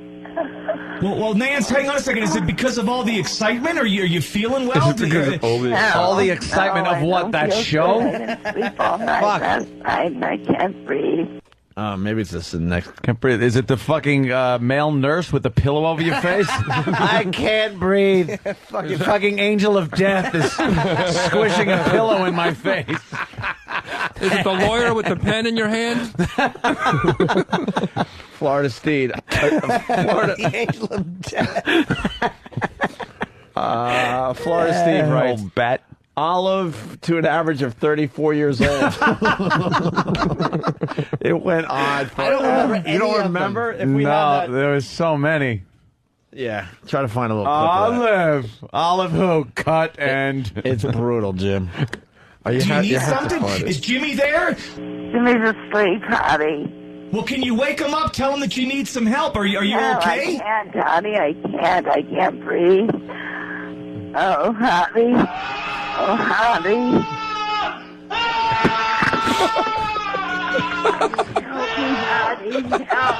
Help me, honey.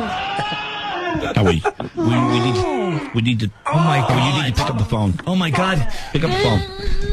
Nance! Pick it up. If you can pick it up. Nance! We'll take a quick break here. Did she fall? I don't know. Nance! Something's wrong. I gotta call somebody. Goodness gracious! You know that's gotta hurt. Smell your back. I love that one. We've got to call the authorities ASAP. ASAP, yeah. Right after these words from... We'll let you know what happened to Grandma right after these messages. Yeah. Right, these words from Depends Undergarment. Right. Yuck. Oh, that was awful. Please, can we get their website up? I have to see I that. like how they're going, did she fall? Who speaks on the phone standing real? up when you're 80 years old? Dudes, where's E-Rock? He's got to be distraught today. He was banging this broad on the side. Darren O'Toole passes on. Everyone at All Access is saddened to report the passing of veteran radio personality Darren O'Toole yesterday following a long illness. Really? O'Toole's long career included stops at blah, blah, blah, blah, and blah, blah. No word on services so far. Is this true? Yesterday, April Fool's? That can't be true. You It think can't she's be doing her true. own fucking thing? She's a fucking idiot. Yesterday, 4-1. Yeah, come on. Yeah, if she is dead, the joke's on her. Yeah, no one noticed. How hilarious would it be to die on April Fool's and everyone thinks it's a joke? Because you're a radio person. Which is horrid. It's even worse if they Can we believe it and check don't that care. she's okay? Has she fallen? We all just crumbled the fucking article up and Like, threw whatever. it. Like, whatever. Who cares? Hey, I landed right on my helmet. I never heard of her until she did this, so it worked. yeah, wrapping up our April Fool's coverage. We got Kim in Virginia. Kim, what's up? Hey, how are you guys? Hey. Hey. I just moved, so I had to listen to the radio, the local radio. Yeah. Uh-huh. We don't have TV yet or cable. So this local radio station did this big hack bit where they said, first of all, they said they've been waiting 3 years to do this. And they told everybody they were cleaning out the phone lines and they had to cover up their phones with bags. Oh, that old gag. Cover up your phones with a plastic bag because we got to blow out the phone lines. They're going to be blowing out the phone lines, and you'll get dust all over your house. So cover your phone in plastic bags.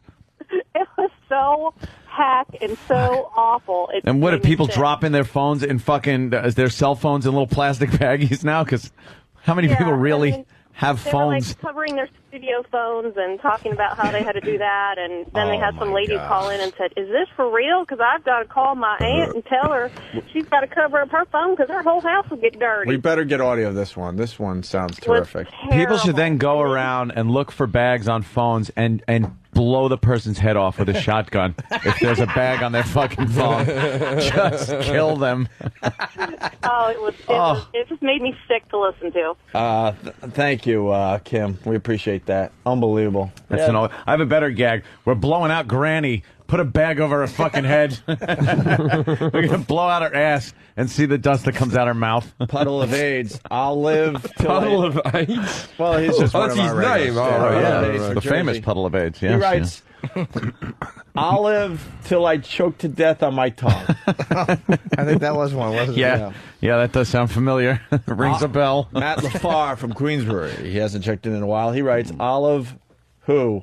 I'll live long enough to ruin every family photo for the next 40 years. I remember that one. Yeah. And a new one coming in from Kent, the movie guy from San Francisco. He writes, Olive who?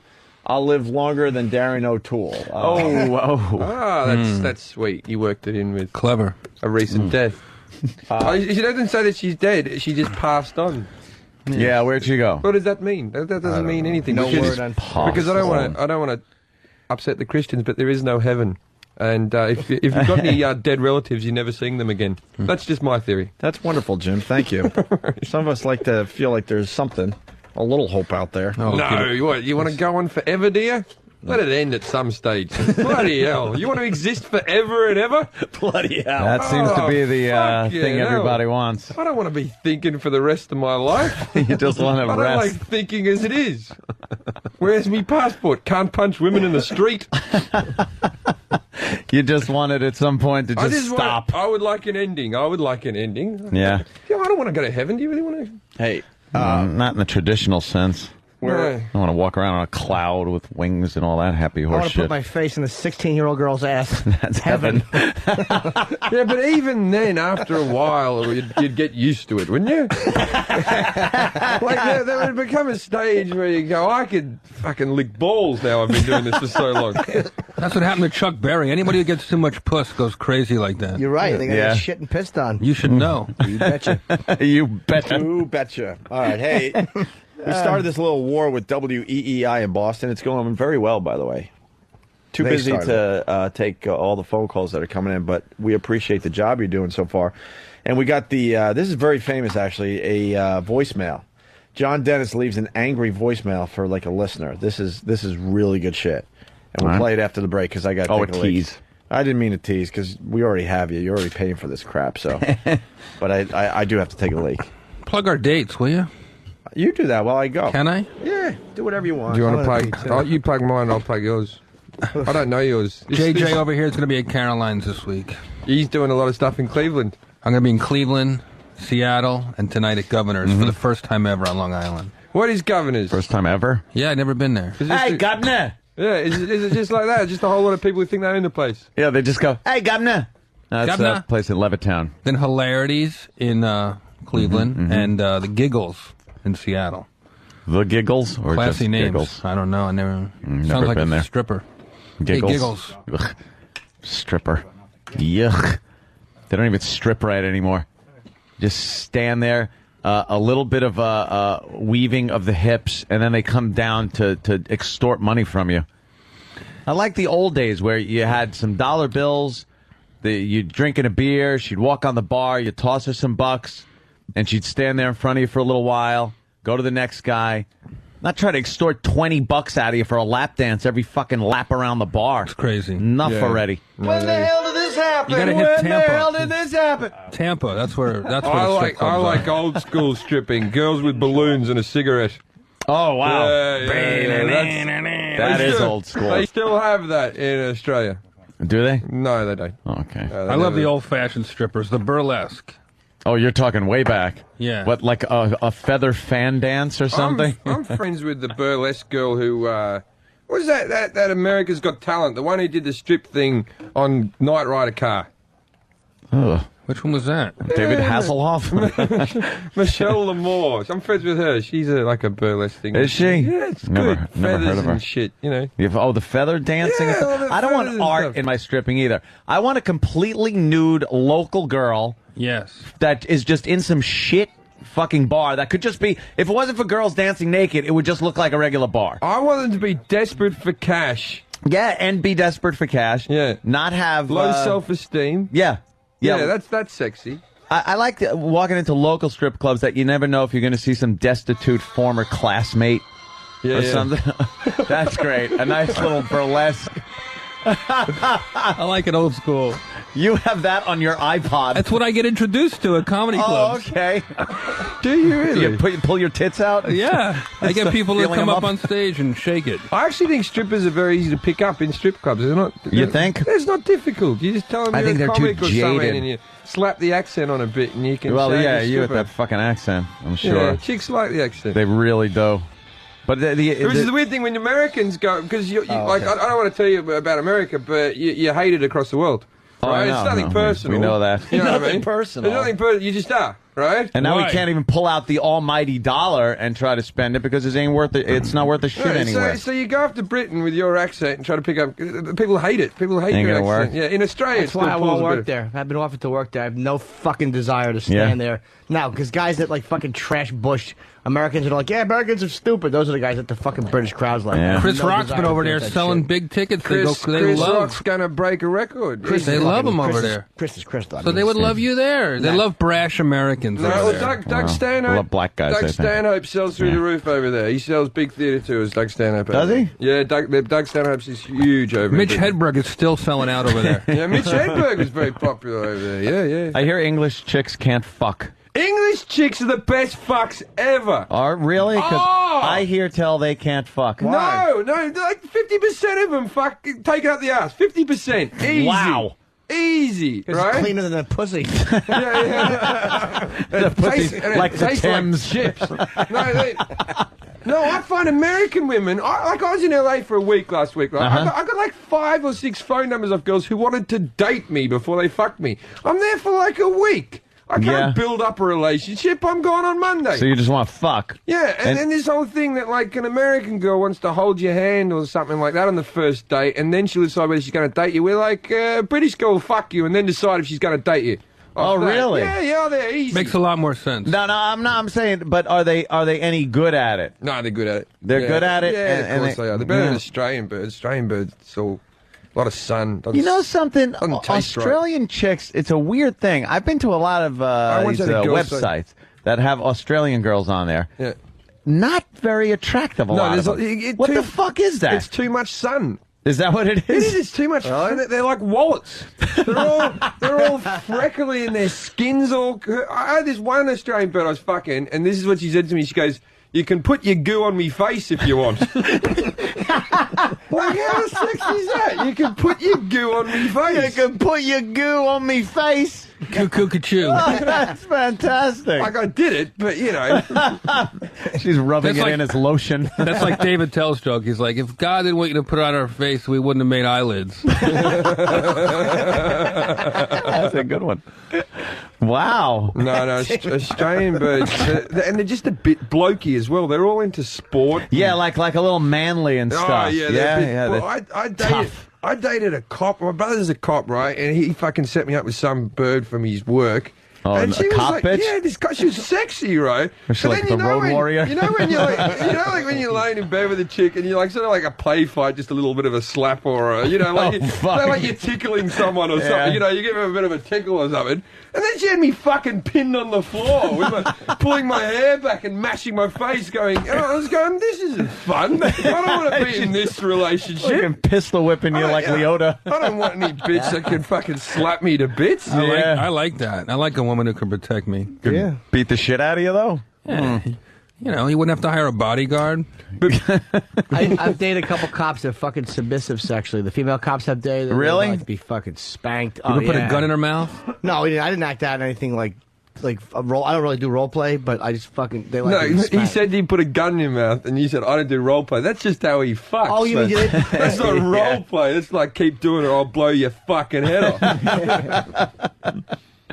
That's weird, though. Chicks from, around the world like that. You don't know. Like, British women, man, they but they fuck like. but they're really girly as well. Like they're girly in such a slutty way. It's all mini skirts and stiletto heels and stuff like that. And then you get like in Sweden, the chicks are really hot, but they fuck really shit. They're just too busy being hot. But then you go over to Finland. Finland girls are dynamite because they think they're inferior to Swedish chicks, and I don't fucking care. They look the same to me, right? I was over doing gigs in Sweden, and then I went and did gigs in Finland, and the local comics, both of them were doing a character from each other's country because we don't know that they have competition with each other. And so like in Sweden, there's this guy going, I am from Finland, I am stupid, I have sex with my mum, right? And they're going, Finnish people, aren't they cunts?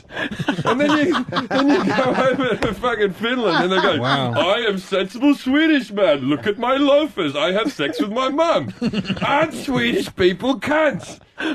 You'll fuck anybody with bad teeth. That's something. Who knows? Knew there was that rivalry going on. There's everywhere you go, there's some rivalry between something and something. The British, they all hate each other no matter where they are. Yeah. And it's not just like the Welsh and the Brits and the the English and the English and the Scots. It's like fucking Liverpool hates Manchester with a passion. They're like 25 miles apart.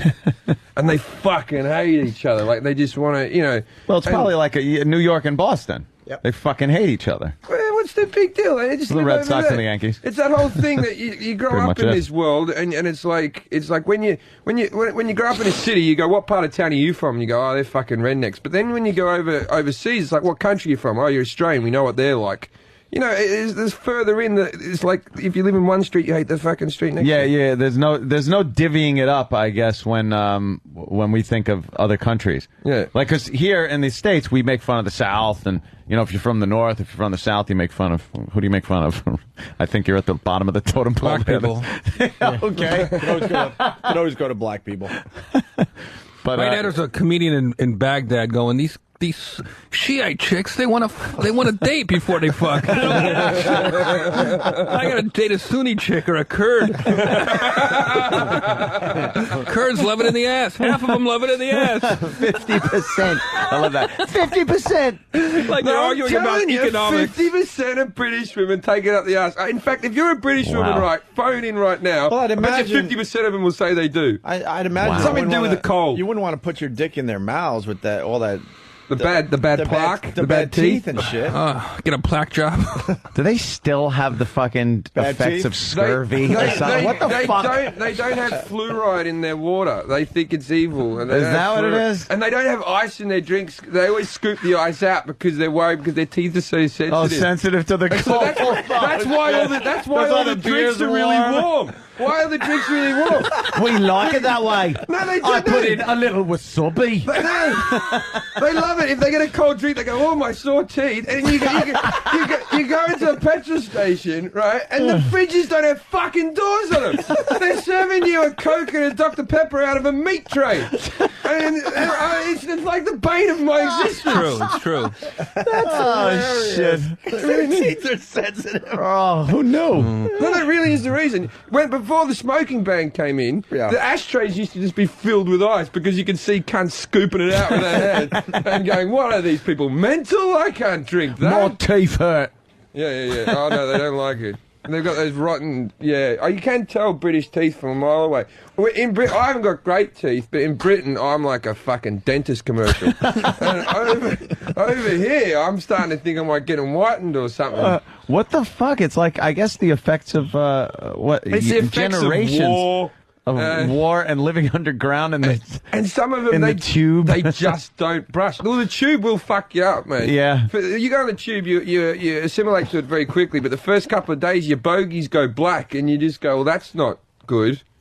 But it's just the soot and all that type of stuff. Hey, Yeah. Wow. Can I jump in here? Jim Jesus. Jeffries is killing. This guy, SY from Ripe Videos, South Cal, he writes, "I was about to fuck this Aussie chick, but she was on the rag. She said, I'm on me block, but you can up me dump." Wow, I can't. All right. "I'm on me block, but you can up me dumper." I'm on me blop. Would that be the words? He wrote block. They call it blop. Blop, yeah. I'm on me block, but you can fuck me up me Blop. dumper. And then he continues, "Sick," and she also referred to her ass as her bonus hole. A bonus hole. It's like a game show. Yeah, and then the bonus hole. Wait, we got a guy gonna back up Jim Jeffries. Derek in Connecticut. What's up, Derek? Hey, how you doing, boys? Hey. I can definitely back up Jeffries on this one. I went to a show last week, met this English chick, had a beer with her at the end of the show, brought her back to her hotel room, banged her, and she gave up the ass. Every time, English chick. What part of England is she from, mate? You know what? I think it was around Ass fuck Chester. Ass fuck Chester. Shire. Bad Tooth Shire. I used to date a British girl, and she was a tremendous submissive. She used to let me to park my car, and I would fucking bite her. And she liked to be bitten and Really? I used to trap her head under my steering wheel and force her to suck my cock, and she would be like, I want you to bite me. She would get into these crazy little mantras. Stay off the road. I'm gonna stay on the road. Stay off the moors. Yeah. Fuck, I suck. I know. Hey, why don't we move on here? We got, well, you guys can decide here. We got the John Dennis angry voicemail.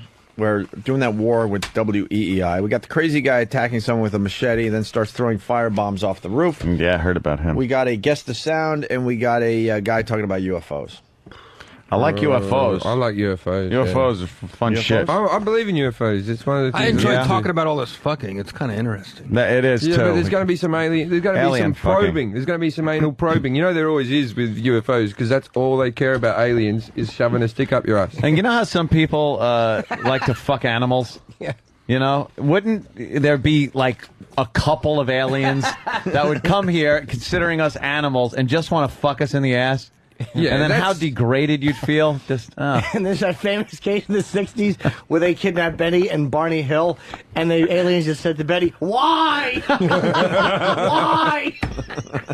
Why?" We're so disappointed in you. Oh, God damn. Did you just say kidnap Benny Hill? Is No, this a show? Betty and Barney Hill. It was Barney still Hill. funny with Benny Hill. It's a classic UFO story. Don Yes. from PA writes, ask Jim Jeffries if he has ever glayed the spoon. Glade the spoon? I don't know what that is. Is that a okay. heroin reference or I don't something? know. I don't know what Then glade yes. the spoon means. Glade No, I- the spoon. Glade the spoon. Here we go, the UFO guy. What do you think? Do you believe in UFOs? Oh yeah, yes sir, definitely. They're out there, man. I seen them. I've been out there, Aurora, Texas. They got them little graves and stuff. Yeah, I've been out there, and I don't know. I'm planning a trip. We're going out to like Arizona or something and figure something out. Or not Arizona. What was it? Yeah, it was Arizona, right? Air Force One, where they found all that stuff. I got pictures of Aurora. I seen grave sites. They're out there, man, and I'm flying in the plane. I'm always hallucinating, but who really knows what I'm looking at? You know what I'm saying? Yeah. Okay. Well, but there's no proof of this. Just people's accounts. You're right. There's no proof, but I mean, there's no proof of Jesus or, people go in the restroom until they tell you about it. You know what I mean? I mean, that's just kind of the way I see things. All right, so you believe it then? Oh, definitely. Do you think there's like little green men out there? No little green men, sir. No? Well, what do you think there is out there? Who knows, dude? They could be made of water. I don't even know. Water? Water, man. You heard the man. Water. They could be made of anything extraterrestrial.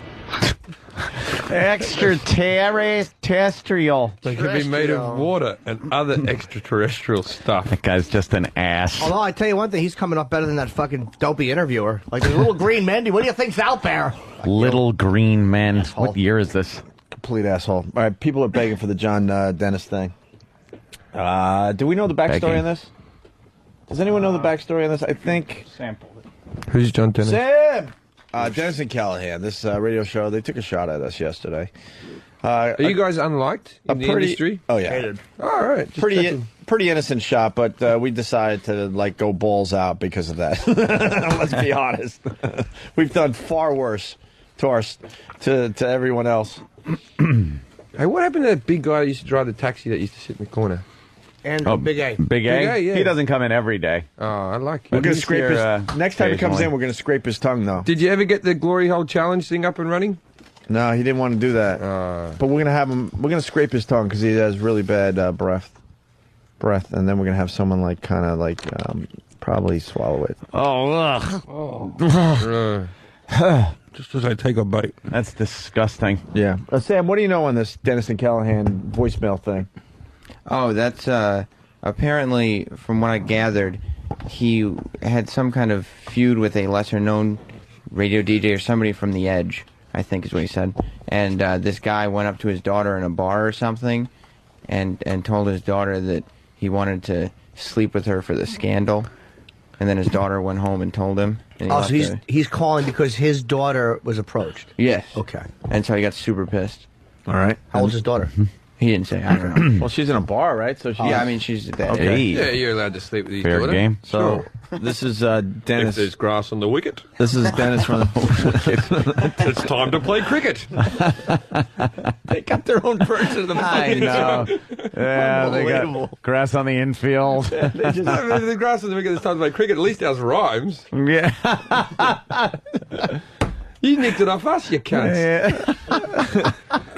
Yeah, you're probably right.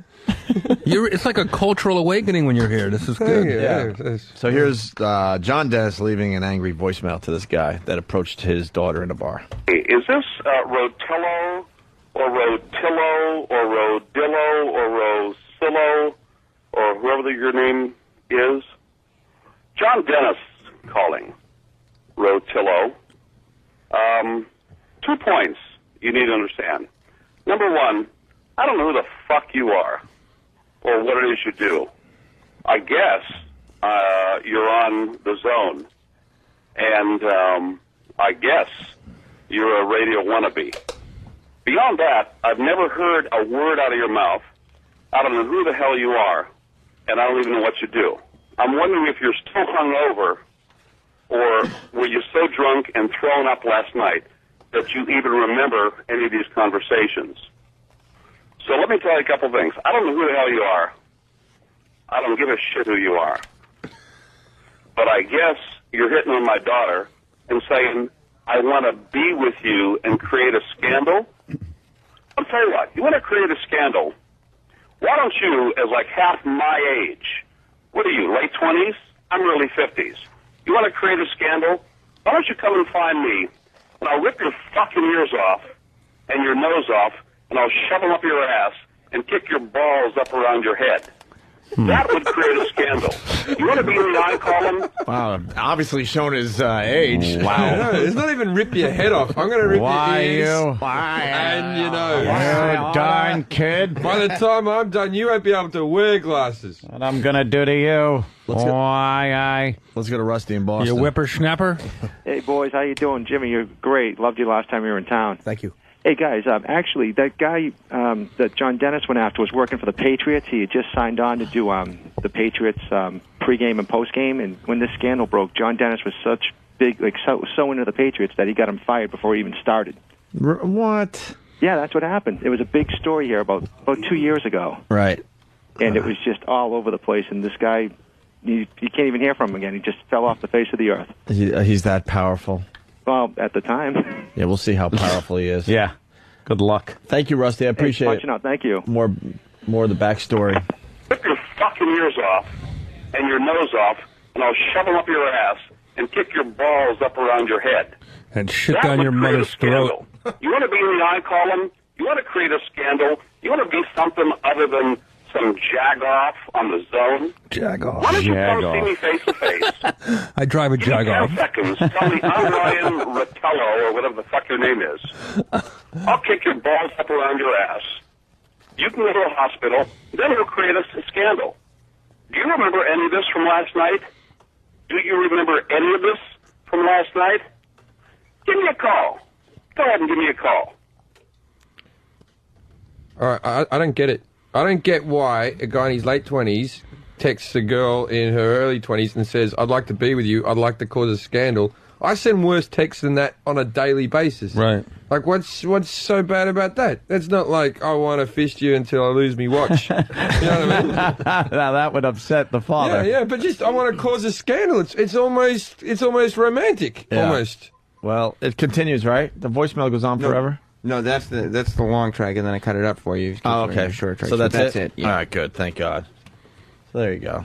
First of all, he's going to kick his balls up around his head, and then the balls were going to be kicked up around his ass. Yeah, I was trying to figure out and like picture it all, but in high he school, lost reminds me of another high school story yet today. It reminds me, we used to torture this one kid, our buddy's little brother. We would torture him. He was very quiet. He was just one of those nerds. Torturable. Every day in the library, we would just torture him with spitballs and pranks and fucking with him.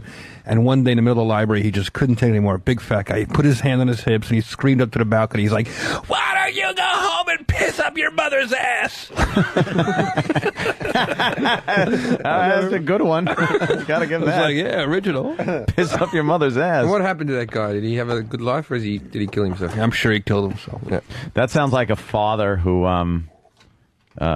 he's a little too close. Yeah. To what the daughter's doing. Very protective. Little too protective with her like that. Matt LaFar writes, fucking old bastard, I'll throw out your Mickey Mantle baseball card. He's cock blocking is what he is. Tim from Columbus, you didn't leave your number. How's he supposed to call you back?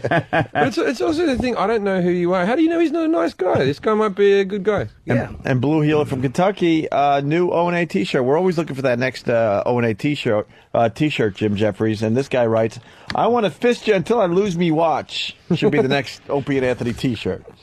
But no one will understand the me. We have Olive. Why do we have to take another? We don't. Oh, we never broke? No. When we left for a leak, they didn't break? No, we were riffing. That's how we got on the nice. That's how we got on the chicks in England, taking up the ass reference. Little bender. The stripper shoot. We had the Olive Who stuff too. You got a little taste of that there, Butcher? From a little earlier. All right, play this. This one, Jimmy. Knock, knock. Who's there? Olive. Olive who? I'll live until they learn to detect this condition in the womb.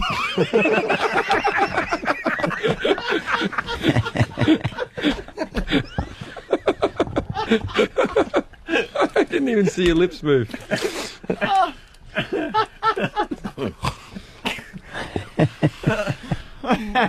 I got the hang of it. You want me to try it again? All right. Knock, knock. Who's there? Olive. Olive who?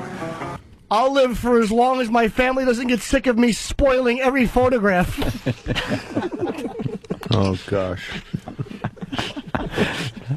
Olive. Are we done, or do you have one more? I don't know. Anybody else want to chime in with one? Can't top those. Can't top those. Hey, Ben in Connecticut is on the line.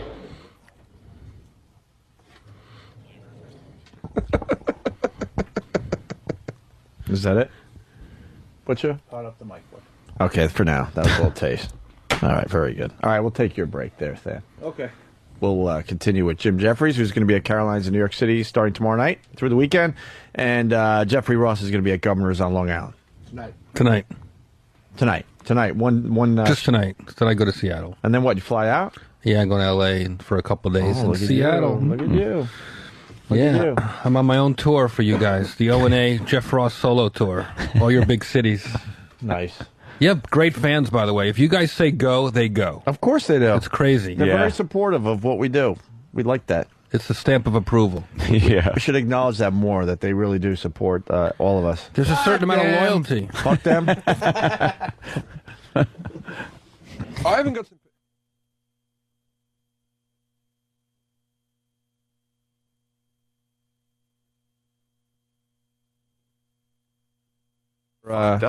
What happened there? What Butcher? happened? Oh, it's still on the air? Delette, man. Shit. Delette's What? killing Are me. we talking? Delette's killing you? The what? Delette's killing them. Yo, Delette. Yo, What's Delette. up? Want to try again? Are we going to break? Give me 3 seconds. 1, 2, This is good radio. 3. Yeah, not working, dude. I'm hitting the play button and nothing is happening. What are you trying to play? Yes. Are we on the air? Yeah. Yes. How do you know we're on the air, though? Yeah. We're on the air, Mark. What? Because he hasn't hit the button. Steve, are we on the air? I think we are. Steve? Should someone say something funny? I'm not going to say anything funny unless I know we're on the air. I got to Fuck that. reboot Delette. Why would I? Yeah, don't want to do Why your would I best waste- work in the gym, do you? Yeah, why would I waste a line on 5 guys? Damn, that was a funny line. Can we just? Steve, are we on the air? Why don't we just go to commercial and you restart it during that? Oh. Steve, we on the air? Can you hit the button? I'm going to try again right now. All right, we're going to try to go to break.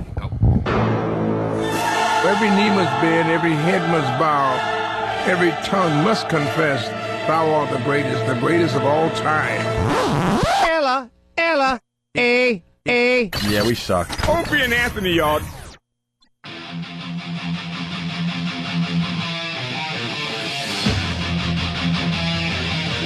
Opie and Anthony, Jim Jeffries, Jeffrey Ross, and of course Jim Norton. Jim Jeffries was talking about soccer. We're just, throwing the ball around a little bit during the break. I don't get soccer. We've talked about it many, many times on our show, and he's basically saying greatest sport in the world. It's the most beautiful sport in the world. Lovely. And when you walk around downtown on like weekends here in New York City, it's the thing to do. You get on a dumb subway, you walk around down there because there's a lot more going on down there. I told you that when they got these soccer games going on, not only the pubs, the bars, just completely packed to the point you can't move inside them. You can see the people. They're almost piled up on each other. Not only is that happening, people are piling up against the windows outside to get a peek at the game that's going on inside. Do you think that they're mostly English people who live in New York, or do you think that is like people who want to be a bit chic? I really don't know. Football? I would imagine it's a bit of both. Real fans. I think it's real fans. I think the reason I like it, man. I like how they're all punching the cunt out of each other at football matches and all that. It's a great sport. It's tense. I love sports. I've tried to enjoy soccer. I just don't get it. There's nothing better than a goal. You can basketball and all that, or hitting a home run. There's nothing better than a cracking goal. It happens once every 3 weeks. Yeah. Exactly. That's why they're so good. The tension.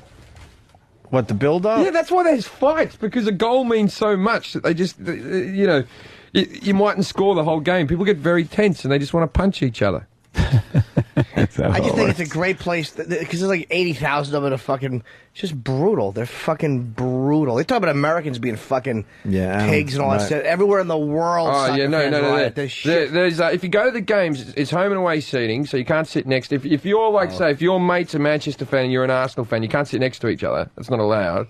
And then there's barriered off areas where the cops, not just security, the cops stand between the two crowds to make sure they don't start hitting each other. The fact that has to happen. That is pretty impressive. They have this thing in Britain called Premier League All Stars, which is like they get half celebrities and half ex-professional players to play, right? And so I went along and played for Fulham because I'm a fan of Fulham. They're like coming second last in the league. They're shit, right? But they gave me a jersey with my name on it. It said Jeffries, and I was like, it was like a kid's dream, right? So I put my jersey on, I go play the game. I'm shit, I'm awful, I'm no good. People were booing me and stuff. It was terrible. But then, like the next week or so, I decided I'm going to go see an actual Fulham game, so I wear my new jersey. But I don't think about it. Like I'm slightly famous. And I've got a jersey with my name on it. I look like a fucking child. Like, when people go, put my name on it. I don't want, like, a professional person's name. I wanted everyone to know that I'm a celebrity and look at my name. I had to leave that one early. Okay. It wasn't just people behind me saying, Jeffries, you cunt. Jeffries, you fucking cunt. They've written songs. Or worse yet, they thought you were just some bloke who wanted to dress up like Jeffries. Yeah, Jeffries, some like minor 4th division player who started for 5 minutes for Fulham once and tripped over and shat himself. And the other thing you were talking about during the break was smoking. And there's a new term called smirting? Smirting's a term that's been put into Britain. It's just been put in the dictionary, which is smoking and flirting put together. Because can I back up a minute? Somebody, Randy from New Orleans, how do you like hockey and not soccer? You can't even compare the two. Different things, you dope. I love hockey because of all the hitting that's going on. Yeah, I don't like going to hockey games for the skill for the most part. I like some good hitting, and I'm weird too when like the Islanders and the Rangers play. That's a big rivalry. When a Ranger gets a good hit on one of my boys, I get excited. Yeah. I should be yelling and screaming at the Ranger, but I'm like, wow, that was a good hit. Because you know there's going to be a comeback. Fight. Yeah. I like the hitting and I like the fighting in hockey. I could get on board with hockey, but I grew up in Australia, so there's no fucking ice. So how am I going to get excited by that? Anyway, back to smirting. I'm sorry. Well, no, smirting's just it's smoking and flirting. And when the smoking ban came in, more people started smoking because you could pick up chicks a lot easier. Because when you're in a club or something, you can't talk to them. But as soon as you go outside and she's smoking, and they statistically, a woman who smokes is a lot trashier than a standard chick and will sleep with you on the first date. So these are the quality women. And there's that little bond that smokers have when you get outside where you go, we're out here, they don't let us indoors anymore. And then you can finger her or something. You can get some of that flirting done. But they've put that law in all across Britain. You can't smoke anywhere indoors. Is that the same here, right? For the most part, yeah. And they've We're still just got about at that point. Okay, they've got signs up still in Britain everywhere that says no smoking. But once it's the law, it's the fucking law. You know, I don't need a sign. I'm not a fucking child, right? It's not like they put a sign up for every bloody law. Then have like.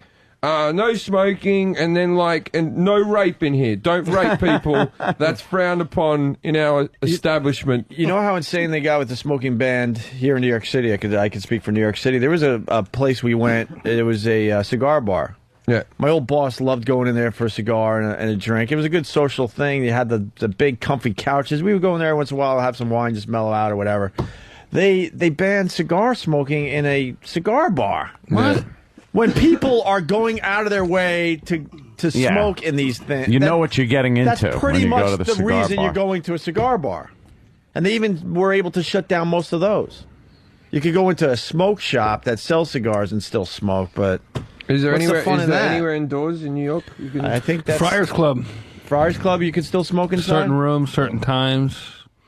They had to put sand on the floor? No, they do in L.A. Yeah. There's a fire hazard, they say. Sand on the floor. They had like a whole room that was like with sand on the floor. Oh, It's why? crazy. Jesus. I don't know. I guess you could fire. They just let half the how's friars it- fart and sand it ends up on the floor It's anyway. probably so those old fucks could shuffle along the floor. There's always a That's right. fire Help hazard. them out a little bit. Give them a little. Or so they piss their pants and just kind of fucking little wet Nothing balls. better than sitting around with your homies smoking a cigar. When are we going to go to the Friars Fucking Club? a chick. I want to check that place out. What's a Friars Let's go Club? for lunch Friday. You'll be back in town Friday? I'll be here. I thought you were leaving. No, I'm here till Friday. I'm gonna leave. I'll go Friday. I want to check out that joint. I'm having a meeting there today for lunch, and I'd love to take you guys on Friday as my guest. That'd be fun for me. What, Do we have to what wear is the Friars sports Club? coats and What all is that it? crap? No, you'll be all right at lunchtime. All right. There's it's where all the old comedians hang out. I You're- wanna- you're I invited. wanna- I'll get a big table. I want to go to the Friars Club. That was get an a big insult to table. Jeffrey Ross, but I mean, What? most of the guys are really old, right? Well, So there's- Richard Voss will be It's there. interesting. There's no kids allowed in the club, but there's still a diaper changing station in the men's room. Is there a youth movement going on with this place, or There's not a lot really? of younger people coming in. It's not the way it used to be. That stigma's sort of over. And I think the roasts have What made do it you cooler. do there? Hang out and just tell you jokes? Yeah, you know, you can get a steam, you can get something to eat, you can play some pool, you can play some poker, you know. It's just like hanging out in, like kind of a restaurant bar atmosphere. But everybody thing. knows your name. It's like, it's very, it's chummy. Yeah. It's old school. All right. And getting back to the smoking thing, you said that people start smoking because of the smoking ban. The smoking actually went up because you could pick up chicks more if you were a smoker. Because then you had an excuse Because then to be you out had on an the excuse sidewalk to be with them. outside on the sidewalk, and then there's nothing more romantic than getting a bird and then giving up smoking together. Nice. All right, we got It's Pat, like you fixed each other. we got a guess the sound from Pat Duffy. Okay. We like to do this from time Pat to Duffy. time. Guess the sound.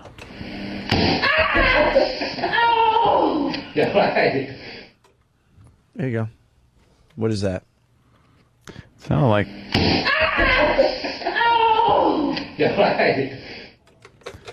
It could be anything. sounds like Yeah. some type of electrocution. Somebody Or got hit with something. Bear trap. A bear trap. Or A basketball bouncing off someone's face. Yeah, it did sound like that. Yeah. Sounded like somebody got a shock. Yeah. It did sound like electric. Do we have the actual answer? Oh, I or know we're what it just is. gonna- Play it one more time. I know what it is. You do? Yes. Yeah, we do have the answer, Jim Okay. Jeffries. We'll let everyone know in May. Oh. What? It's crazy. Right. Well, it's called TSL.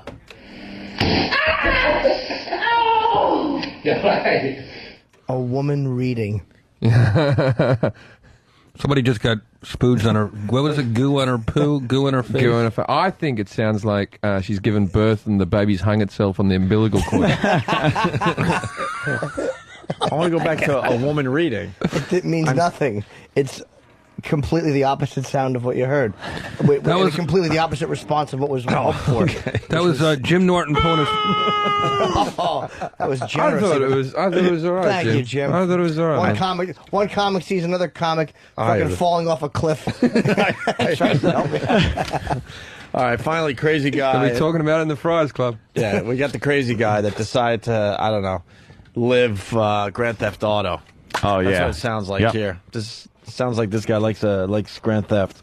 A 21-year-old man is undergoing a mental evaluation after terrorizing a Queens neighborhood. Police say the suspect began his spree with a machete, attacking a man exiting a subway station at around 5:30 yesterday in Richmond Hill. The 45-year-old victim was able to fend himself off and suffered only a few cuts to the head. Cops say his attacker then ran into a nearby building where he started throwing Molotov cocktails off the roof. Molotov cocktail. Did he have a bazooka? No, he how many stars did he have on him? Right, I'm Was gonna the guess, chopper going after him? I'm gonna guess 4 stars on that. 4 right? stars on that one. You throw a Molotov cocktail at a cop car. Machete, and then goes on the roof and starts throwing Machete. The he should have grabbed a machine gun down at ammunition. Yeah. I don't know what he was thinking. He ran inside this yellow house, and then people didn't know where he was. When I walked out, he was just throwing firebombs down from the rooftop. I was going to throw at least 3 of them. One firebomb hit an unmarked police car and set it on fire, but nobody was hurt. The man surrendered to police after nearly a 2-hour standoff. Cops say he blamed the incident on having a bad day. He's going to be let out, but he's going to lose all of his weapons. Yeah. He'll just be standing outside shuffling about in front of the police station. No weapons. Grab a cab, start picking people up. It takes forever for a stupid car to come by so you can jack start them. your game. I like when you have to run after it and it's like, oh, it's going a little too fast. This No, sucks. everyone just goes to the save bit where you had all the weapons. No one goes back and buys True. them all again. Oh, you're absolutely right. Yeah, well, people want to guess the sound. We got Rick in Florida. Rick, you want to play Guess the Sound? Yeah, I got a guess for today's sound. All right. It's a woman having her hat removed. Having her hat removed. Having a hat removed or Well, a head? Well, why don't you turn to your left and Jim Jeffries, we're going to see how sick you are. This is a story. The lady, hold on, before you play this. What is this? Let me do the setup. A lady just wanting to get some fresh air. I believe she's 100. Yeah. She's 100 years old. She's got a walker, and that's an intruder to the right. So you can barely fine- see him there. A fine young black gentleman. Yes. And he, well, I guess, what's he trying to do? Here's what he does. He works for the Susquehanna Hat Company, and she's late on her hat payments. So he had to repossess the hat. Yes, her hat was Remember, overdue. she's 100 years old. She's 101, 101. She's 101 years old. And but that hat is annoying him that the it's on her head. Do you know how many people Is wanted that a hat? hat? Has she got a hat on? I thought it was She's, just- of course she does. It's, Oh. it's almost the tantamount to a stolen hat. You'll notice her hat. Oh, yeah. All right. All right, let and her her rip. fucking Phil Donahue hairdo. Oh, he's not done. I went for She good doesn't know to measures. just stand there. Oh. Look, she bends over to try to grab whatever's under her walker. Oh, She's like, let me get this. Oh, you're not too bad. Watch her fucking Frank. You see what I'm gonna get? Oh, look at the walker wheels. Look at the wheels. That'll teach her. Her fucking Frank Vincent wig. Look at that. Oh, there goes This tape is called Rich Voss trying to get paid at Governor's. Okay. Yeah, we 100% sure this is real. This isn't fake. Oh, it's absolutely real. The guy got arrested huge- and everything. Watch Huge her story hair in New fluff York. out. Watch her hair fluff out. Watch. You're insane, man. I don't know why the fuck that is so funny. Her hair puffs out. He clocks. Jim Jeffries is part of the club. You guys are insane. You guys are wrong. I love the hair puff. Watch the hair. Oh, the hair is the greatest. Just keep playing it over and over again. When the hell did this happen? Look at this. Here it goes. Oh! There's your hat, bitch. Oh, does she go down? He's jamming her. And Why then- does he need to knock her over? Because she didn't pay for her hat. I have a feeling. Hat payments were late, This Jeff. is terrible. I have a feeling the old broad used the N-word She was somewhere mouthing in there. off. Because he was ready to leave. Yeah, No, she's that's the I N-word, think you're isn't right. I think he was provoked. Give me that hat, bitch. That is the worst clip to laugh at ever. Oh, it's the fucking greatest. That is the greatest thing I've ever seen. Watching it and laugh. Look at a hair puff out. Here it comes. I like that Here more it than comes. porn. Then watch her head when he goes down again for the other shot. She just, down goes Fraser. What? Here she Here goes. we go. Let me get What this. did you say? Down goes Fraser. Now, there is a moment where he goes, "What did you say? What was the that? fuck did you say?" There What is. did What, you bitch? Yeah, go back to this Take bit. that with you. Here we go. This bit. What did you say? Boom. Bam. Clocks. And then she capsized. She went down like a bag of burden.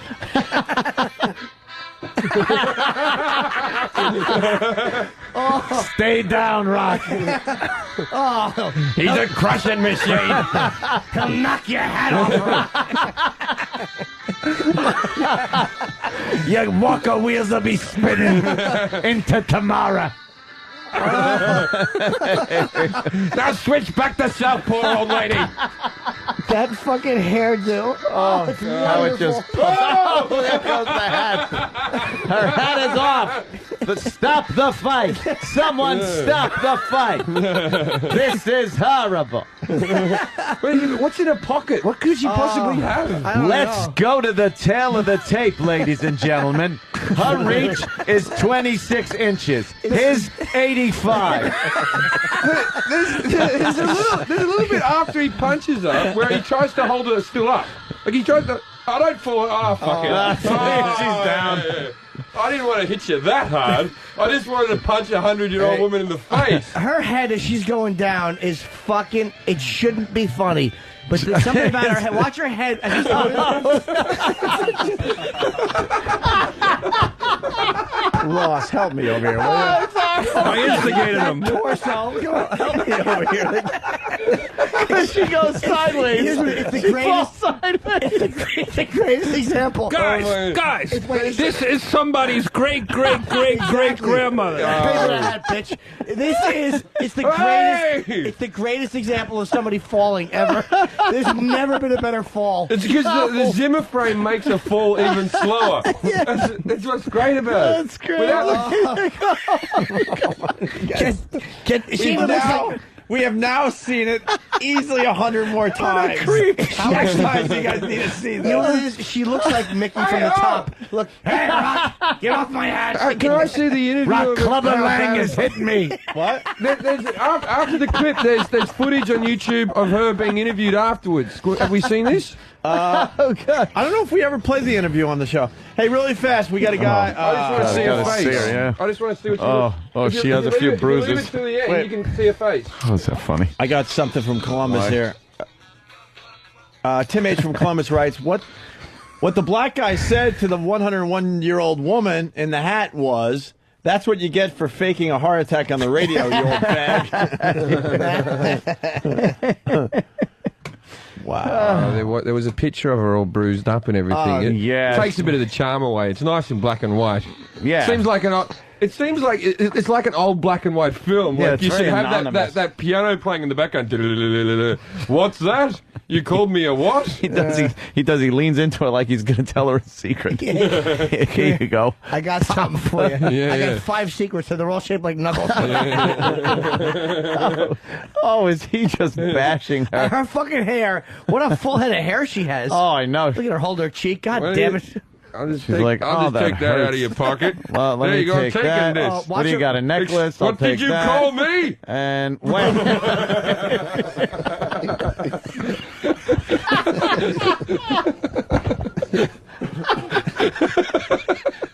You guys are...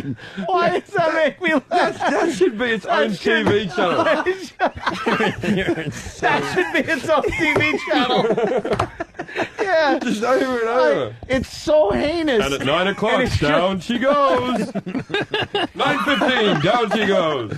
It shouldn't be funny. No. It's horrible. It's beyond funny, though. Oh my God. She looks like Donahue. That's what she looks like. No, there's a picture of her. What is first punch, that hat goes like a UFO spinning off her head. That's why they took the hat back. She didn't care for it properly. She didn't pull the fart out of her head. Hat repossession. And here she goes, I'm voting for Clinton. Bang. Oh. There it is. She's down. That's right. I'd take a nap. Holy shit. Those wheels are spinning. Thank God that's not real. Oh. There there she is. That's the Let's take a look at her. Let's hear the news story. Let's take a look at her. I gotta do this. Oh, that was wait, we gotta do a thing. Get the echo thingy. All right, we gotta do thing. We gotta do a thing. Oh God, is that fucking funny? boy. I don't know why it's so goddamn funny. What do you mean you don't know why? It's primitive. It's It's a great. big black guy punching a 101-year-old woman. How many excuses for funny do you need? At what stage can you go, all right, it's funny now? You're right. The irony is she won 10 grand on America's Funniest Home Videos. They put in a boing sound effect. Benny Hill music. The two of them are sitting in the audience when they win. Waving, she's all bruised up. He pops her again. He's waving in cuffs over his head. He actually just walks back in and goes, April Fools. I'm not even a mugger, I'm just a bit of a prick. All right, here's the interview. I said mugger, not... Hold on. Oh, of course. You ready? Here's the interview. Women in Queens.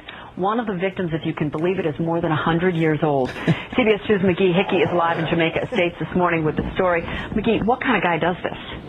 That's just my question to you, person. What type of person would beat up a 101-year-old woman? Well, we're about to show you a surveillance tape of that type of person. It happened right here in the lobby of the building behind me, and police want everyone's help in finding this thief. Be great if it happened to her right there. It's a new low for preying on the helpless. This is from the organization. He helps her with the door. Hats for the elderly incorporated. Apartment building. When police say a man offered to help her using his pink bike to prop open the door, but instead he turns around and hits her repeatedly on the head, takes her purse, then knocks her down. There's a fracture there. Look what was done to Rose Marat's face. She is battered and bruised, but still feisty. He doesn't want me up there. He wants me down here. The reporter It's should have miraculous punched she her. survived this savage attack. The disturbing security camera footage is something police want you to see to find the guy. It hit me right here, and the blood just shot out of my... But what about the hat? Police describe the suspect as in his 30s, wearing no a race. blue No race. fur trim and riding a pinkish They red won't bicycle. It's actually a description of you, Jim. Yeah, That's what they it just could be got out. anyone. Stooped so low Black man. to get money, and I didn't have a lot of money in it. I had $33 in Well, it. you got that. Police say half an hour later, a man matching the description came to the hillside apartment building of another woman a half mile away and attacked 85-year-old Solange Elise, who, like Rose, uses a Please walker. have photos of this. A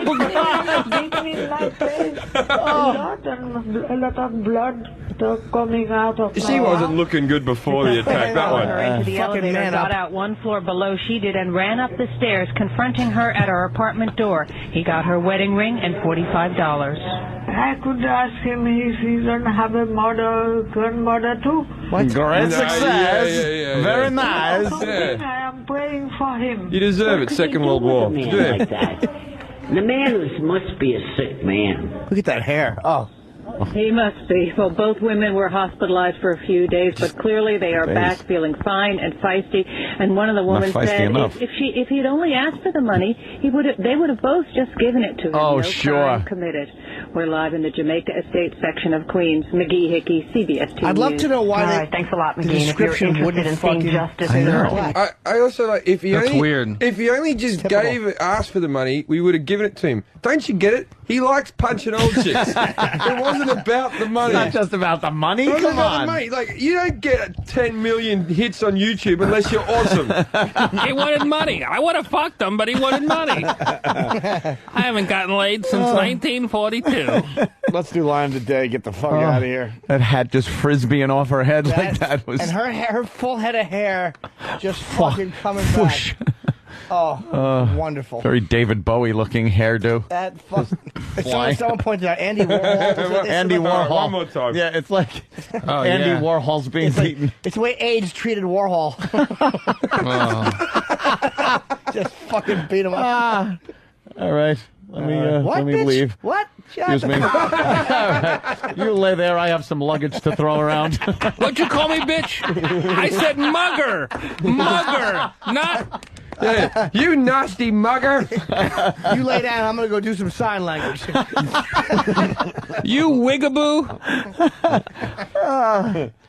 Oh, it just went up to 5? This happened. Oh, fuck. What happened? Well, now the runner-ups is up to 5. Oh, it went shit. from 2 to 3 to Yeah. 5 really fast. Line of the day is brought to you by BodogFantasySports.net. If you're a fantasy baseball player, then make sure to log on to Bodog to get the edge this year. It's free. They offer the public, the private leagues, and a variety of ways to play. It's the fastest growing fantasy experience in the country. Go to BodogFantasySports.net. Here is a runner-up line of the day. It worked, though. The guy never did any time or anything. That thing went away with that excuse. He's picking up young boys like guitars and windmilling them. That was good.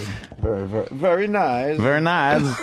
Here's another runner-up line of the day. Everything else, you got midgets, you got people with cerebral palsy, you got no Down syndrome comics. Well, it's just by nature they're walking around. They don't realize they're comics. You've never heard of insulting someone. I reckon we could get together. You never heard of Rich Voss? How did that not win? That was the best one. This one must be a pearler. We'll see. Still to come. Still to come. We got another runner-up line of the day. Rocky and I have a lot in common. We're both fighting a...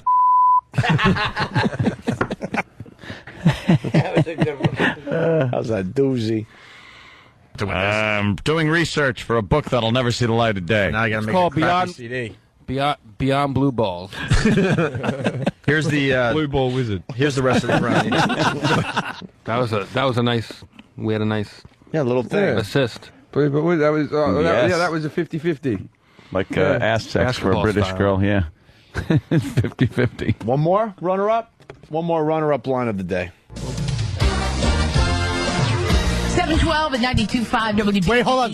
Why does she start off with her weight? Bravo. Timing is everything. That was good. That was a great line. What's that pig's name again? I forgot already. Terry Clifford? Terry Clifford. Clifford. He rules. He does Terry roll. Clifford fucking is fantastic. Are we doing well with that poll? I don't even know. That Rochester radio thing? Whatever. Here's your line of the day. Here comes line of the day. Line of the day.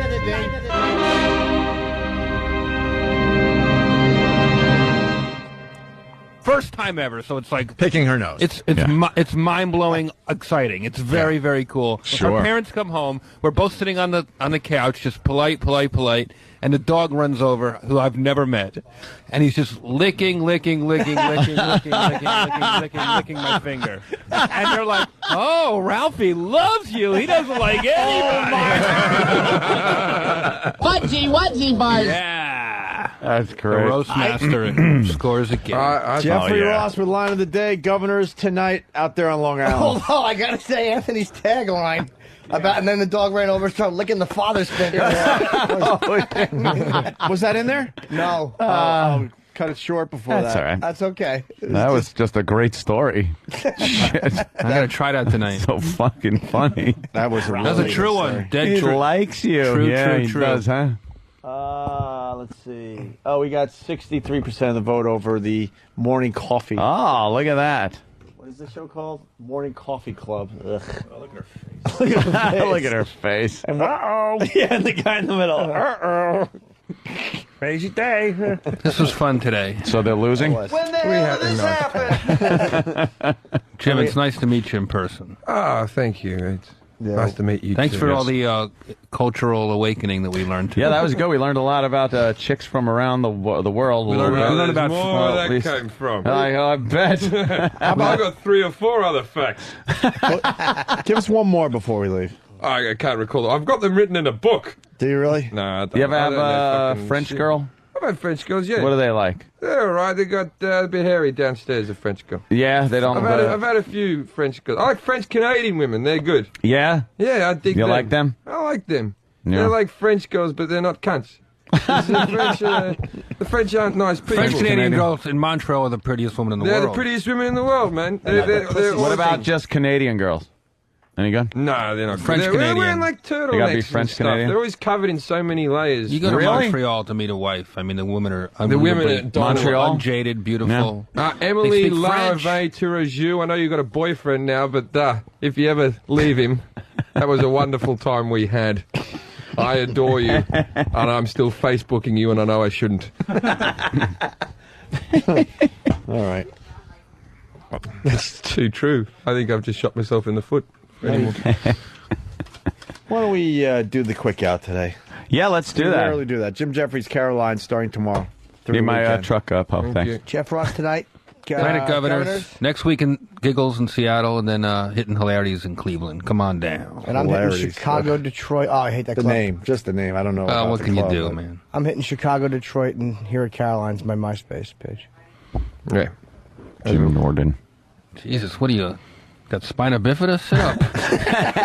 You're plugging your dates Look like you're going to an electric chair. Maury no, 'cause I don't wanna Povich's confuse the Progeria dates. Kids special. Yeah, we're tired today, Jeffrey. Yeah, I'm fighting with my chick. I'm just very tired. I was up all Why night are you having a fighting, party. Jimmy? What happened? You should have brought this up earlier. What happened? No, What's it's up? rubbing a little. She was punched by a black man in the corridor. Exactly. She fucking. He laughed at it too much. She got the white wig dirty that I bought her. And she lost the hat. You got it for Christmas. Why are you fighting, Jimmy? Too much fighting with you two. We had a scheduling thing yesterday that was fucking. It was just kind of. I thought she wasn't trying to avoid me, and we were arguing at night. And I just fucking hung up on her, and I felt bad. No. So I had to email apologize. Sounds like you're close with all the emailing and phoning. I know. No face to face. All right. Yeah, let's get. Yeah, we'll do this tomorrow. And I fucked her friend.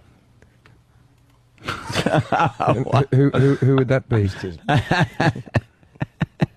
Have you ever done that though? You ever fucked a girlfriend's friend? No, none of them would. No, yeah, I've never done that either. Robert.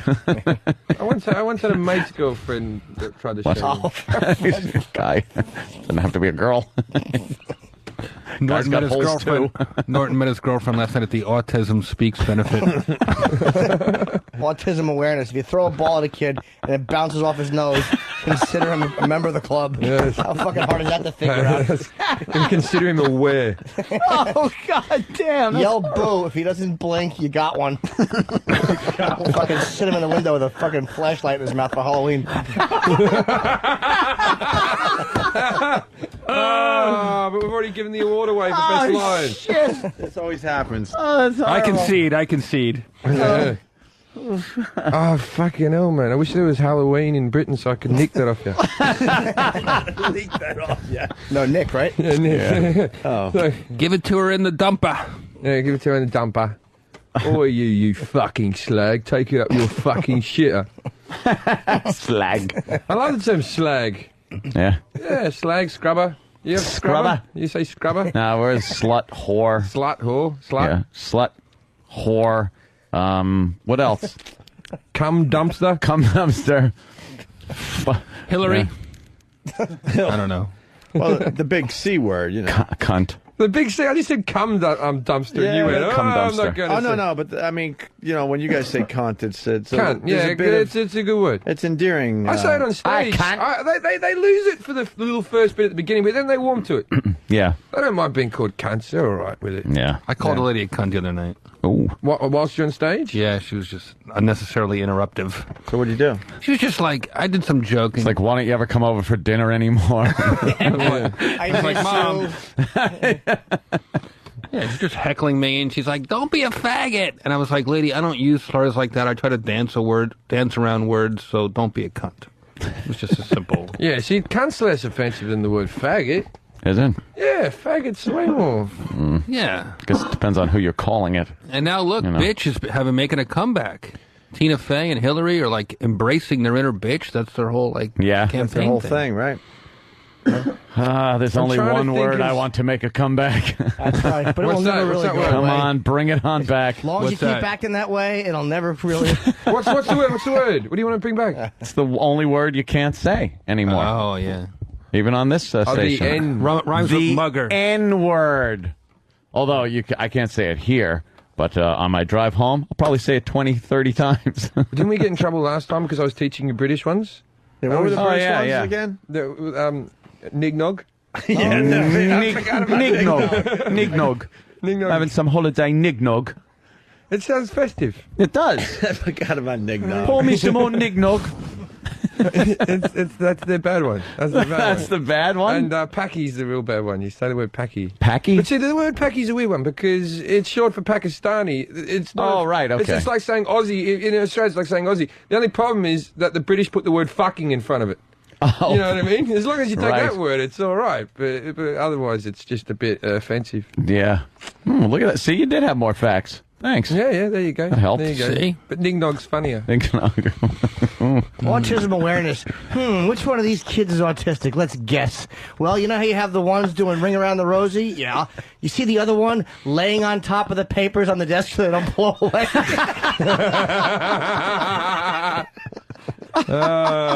Paperweight autism.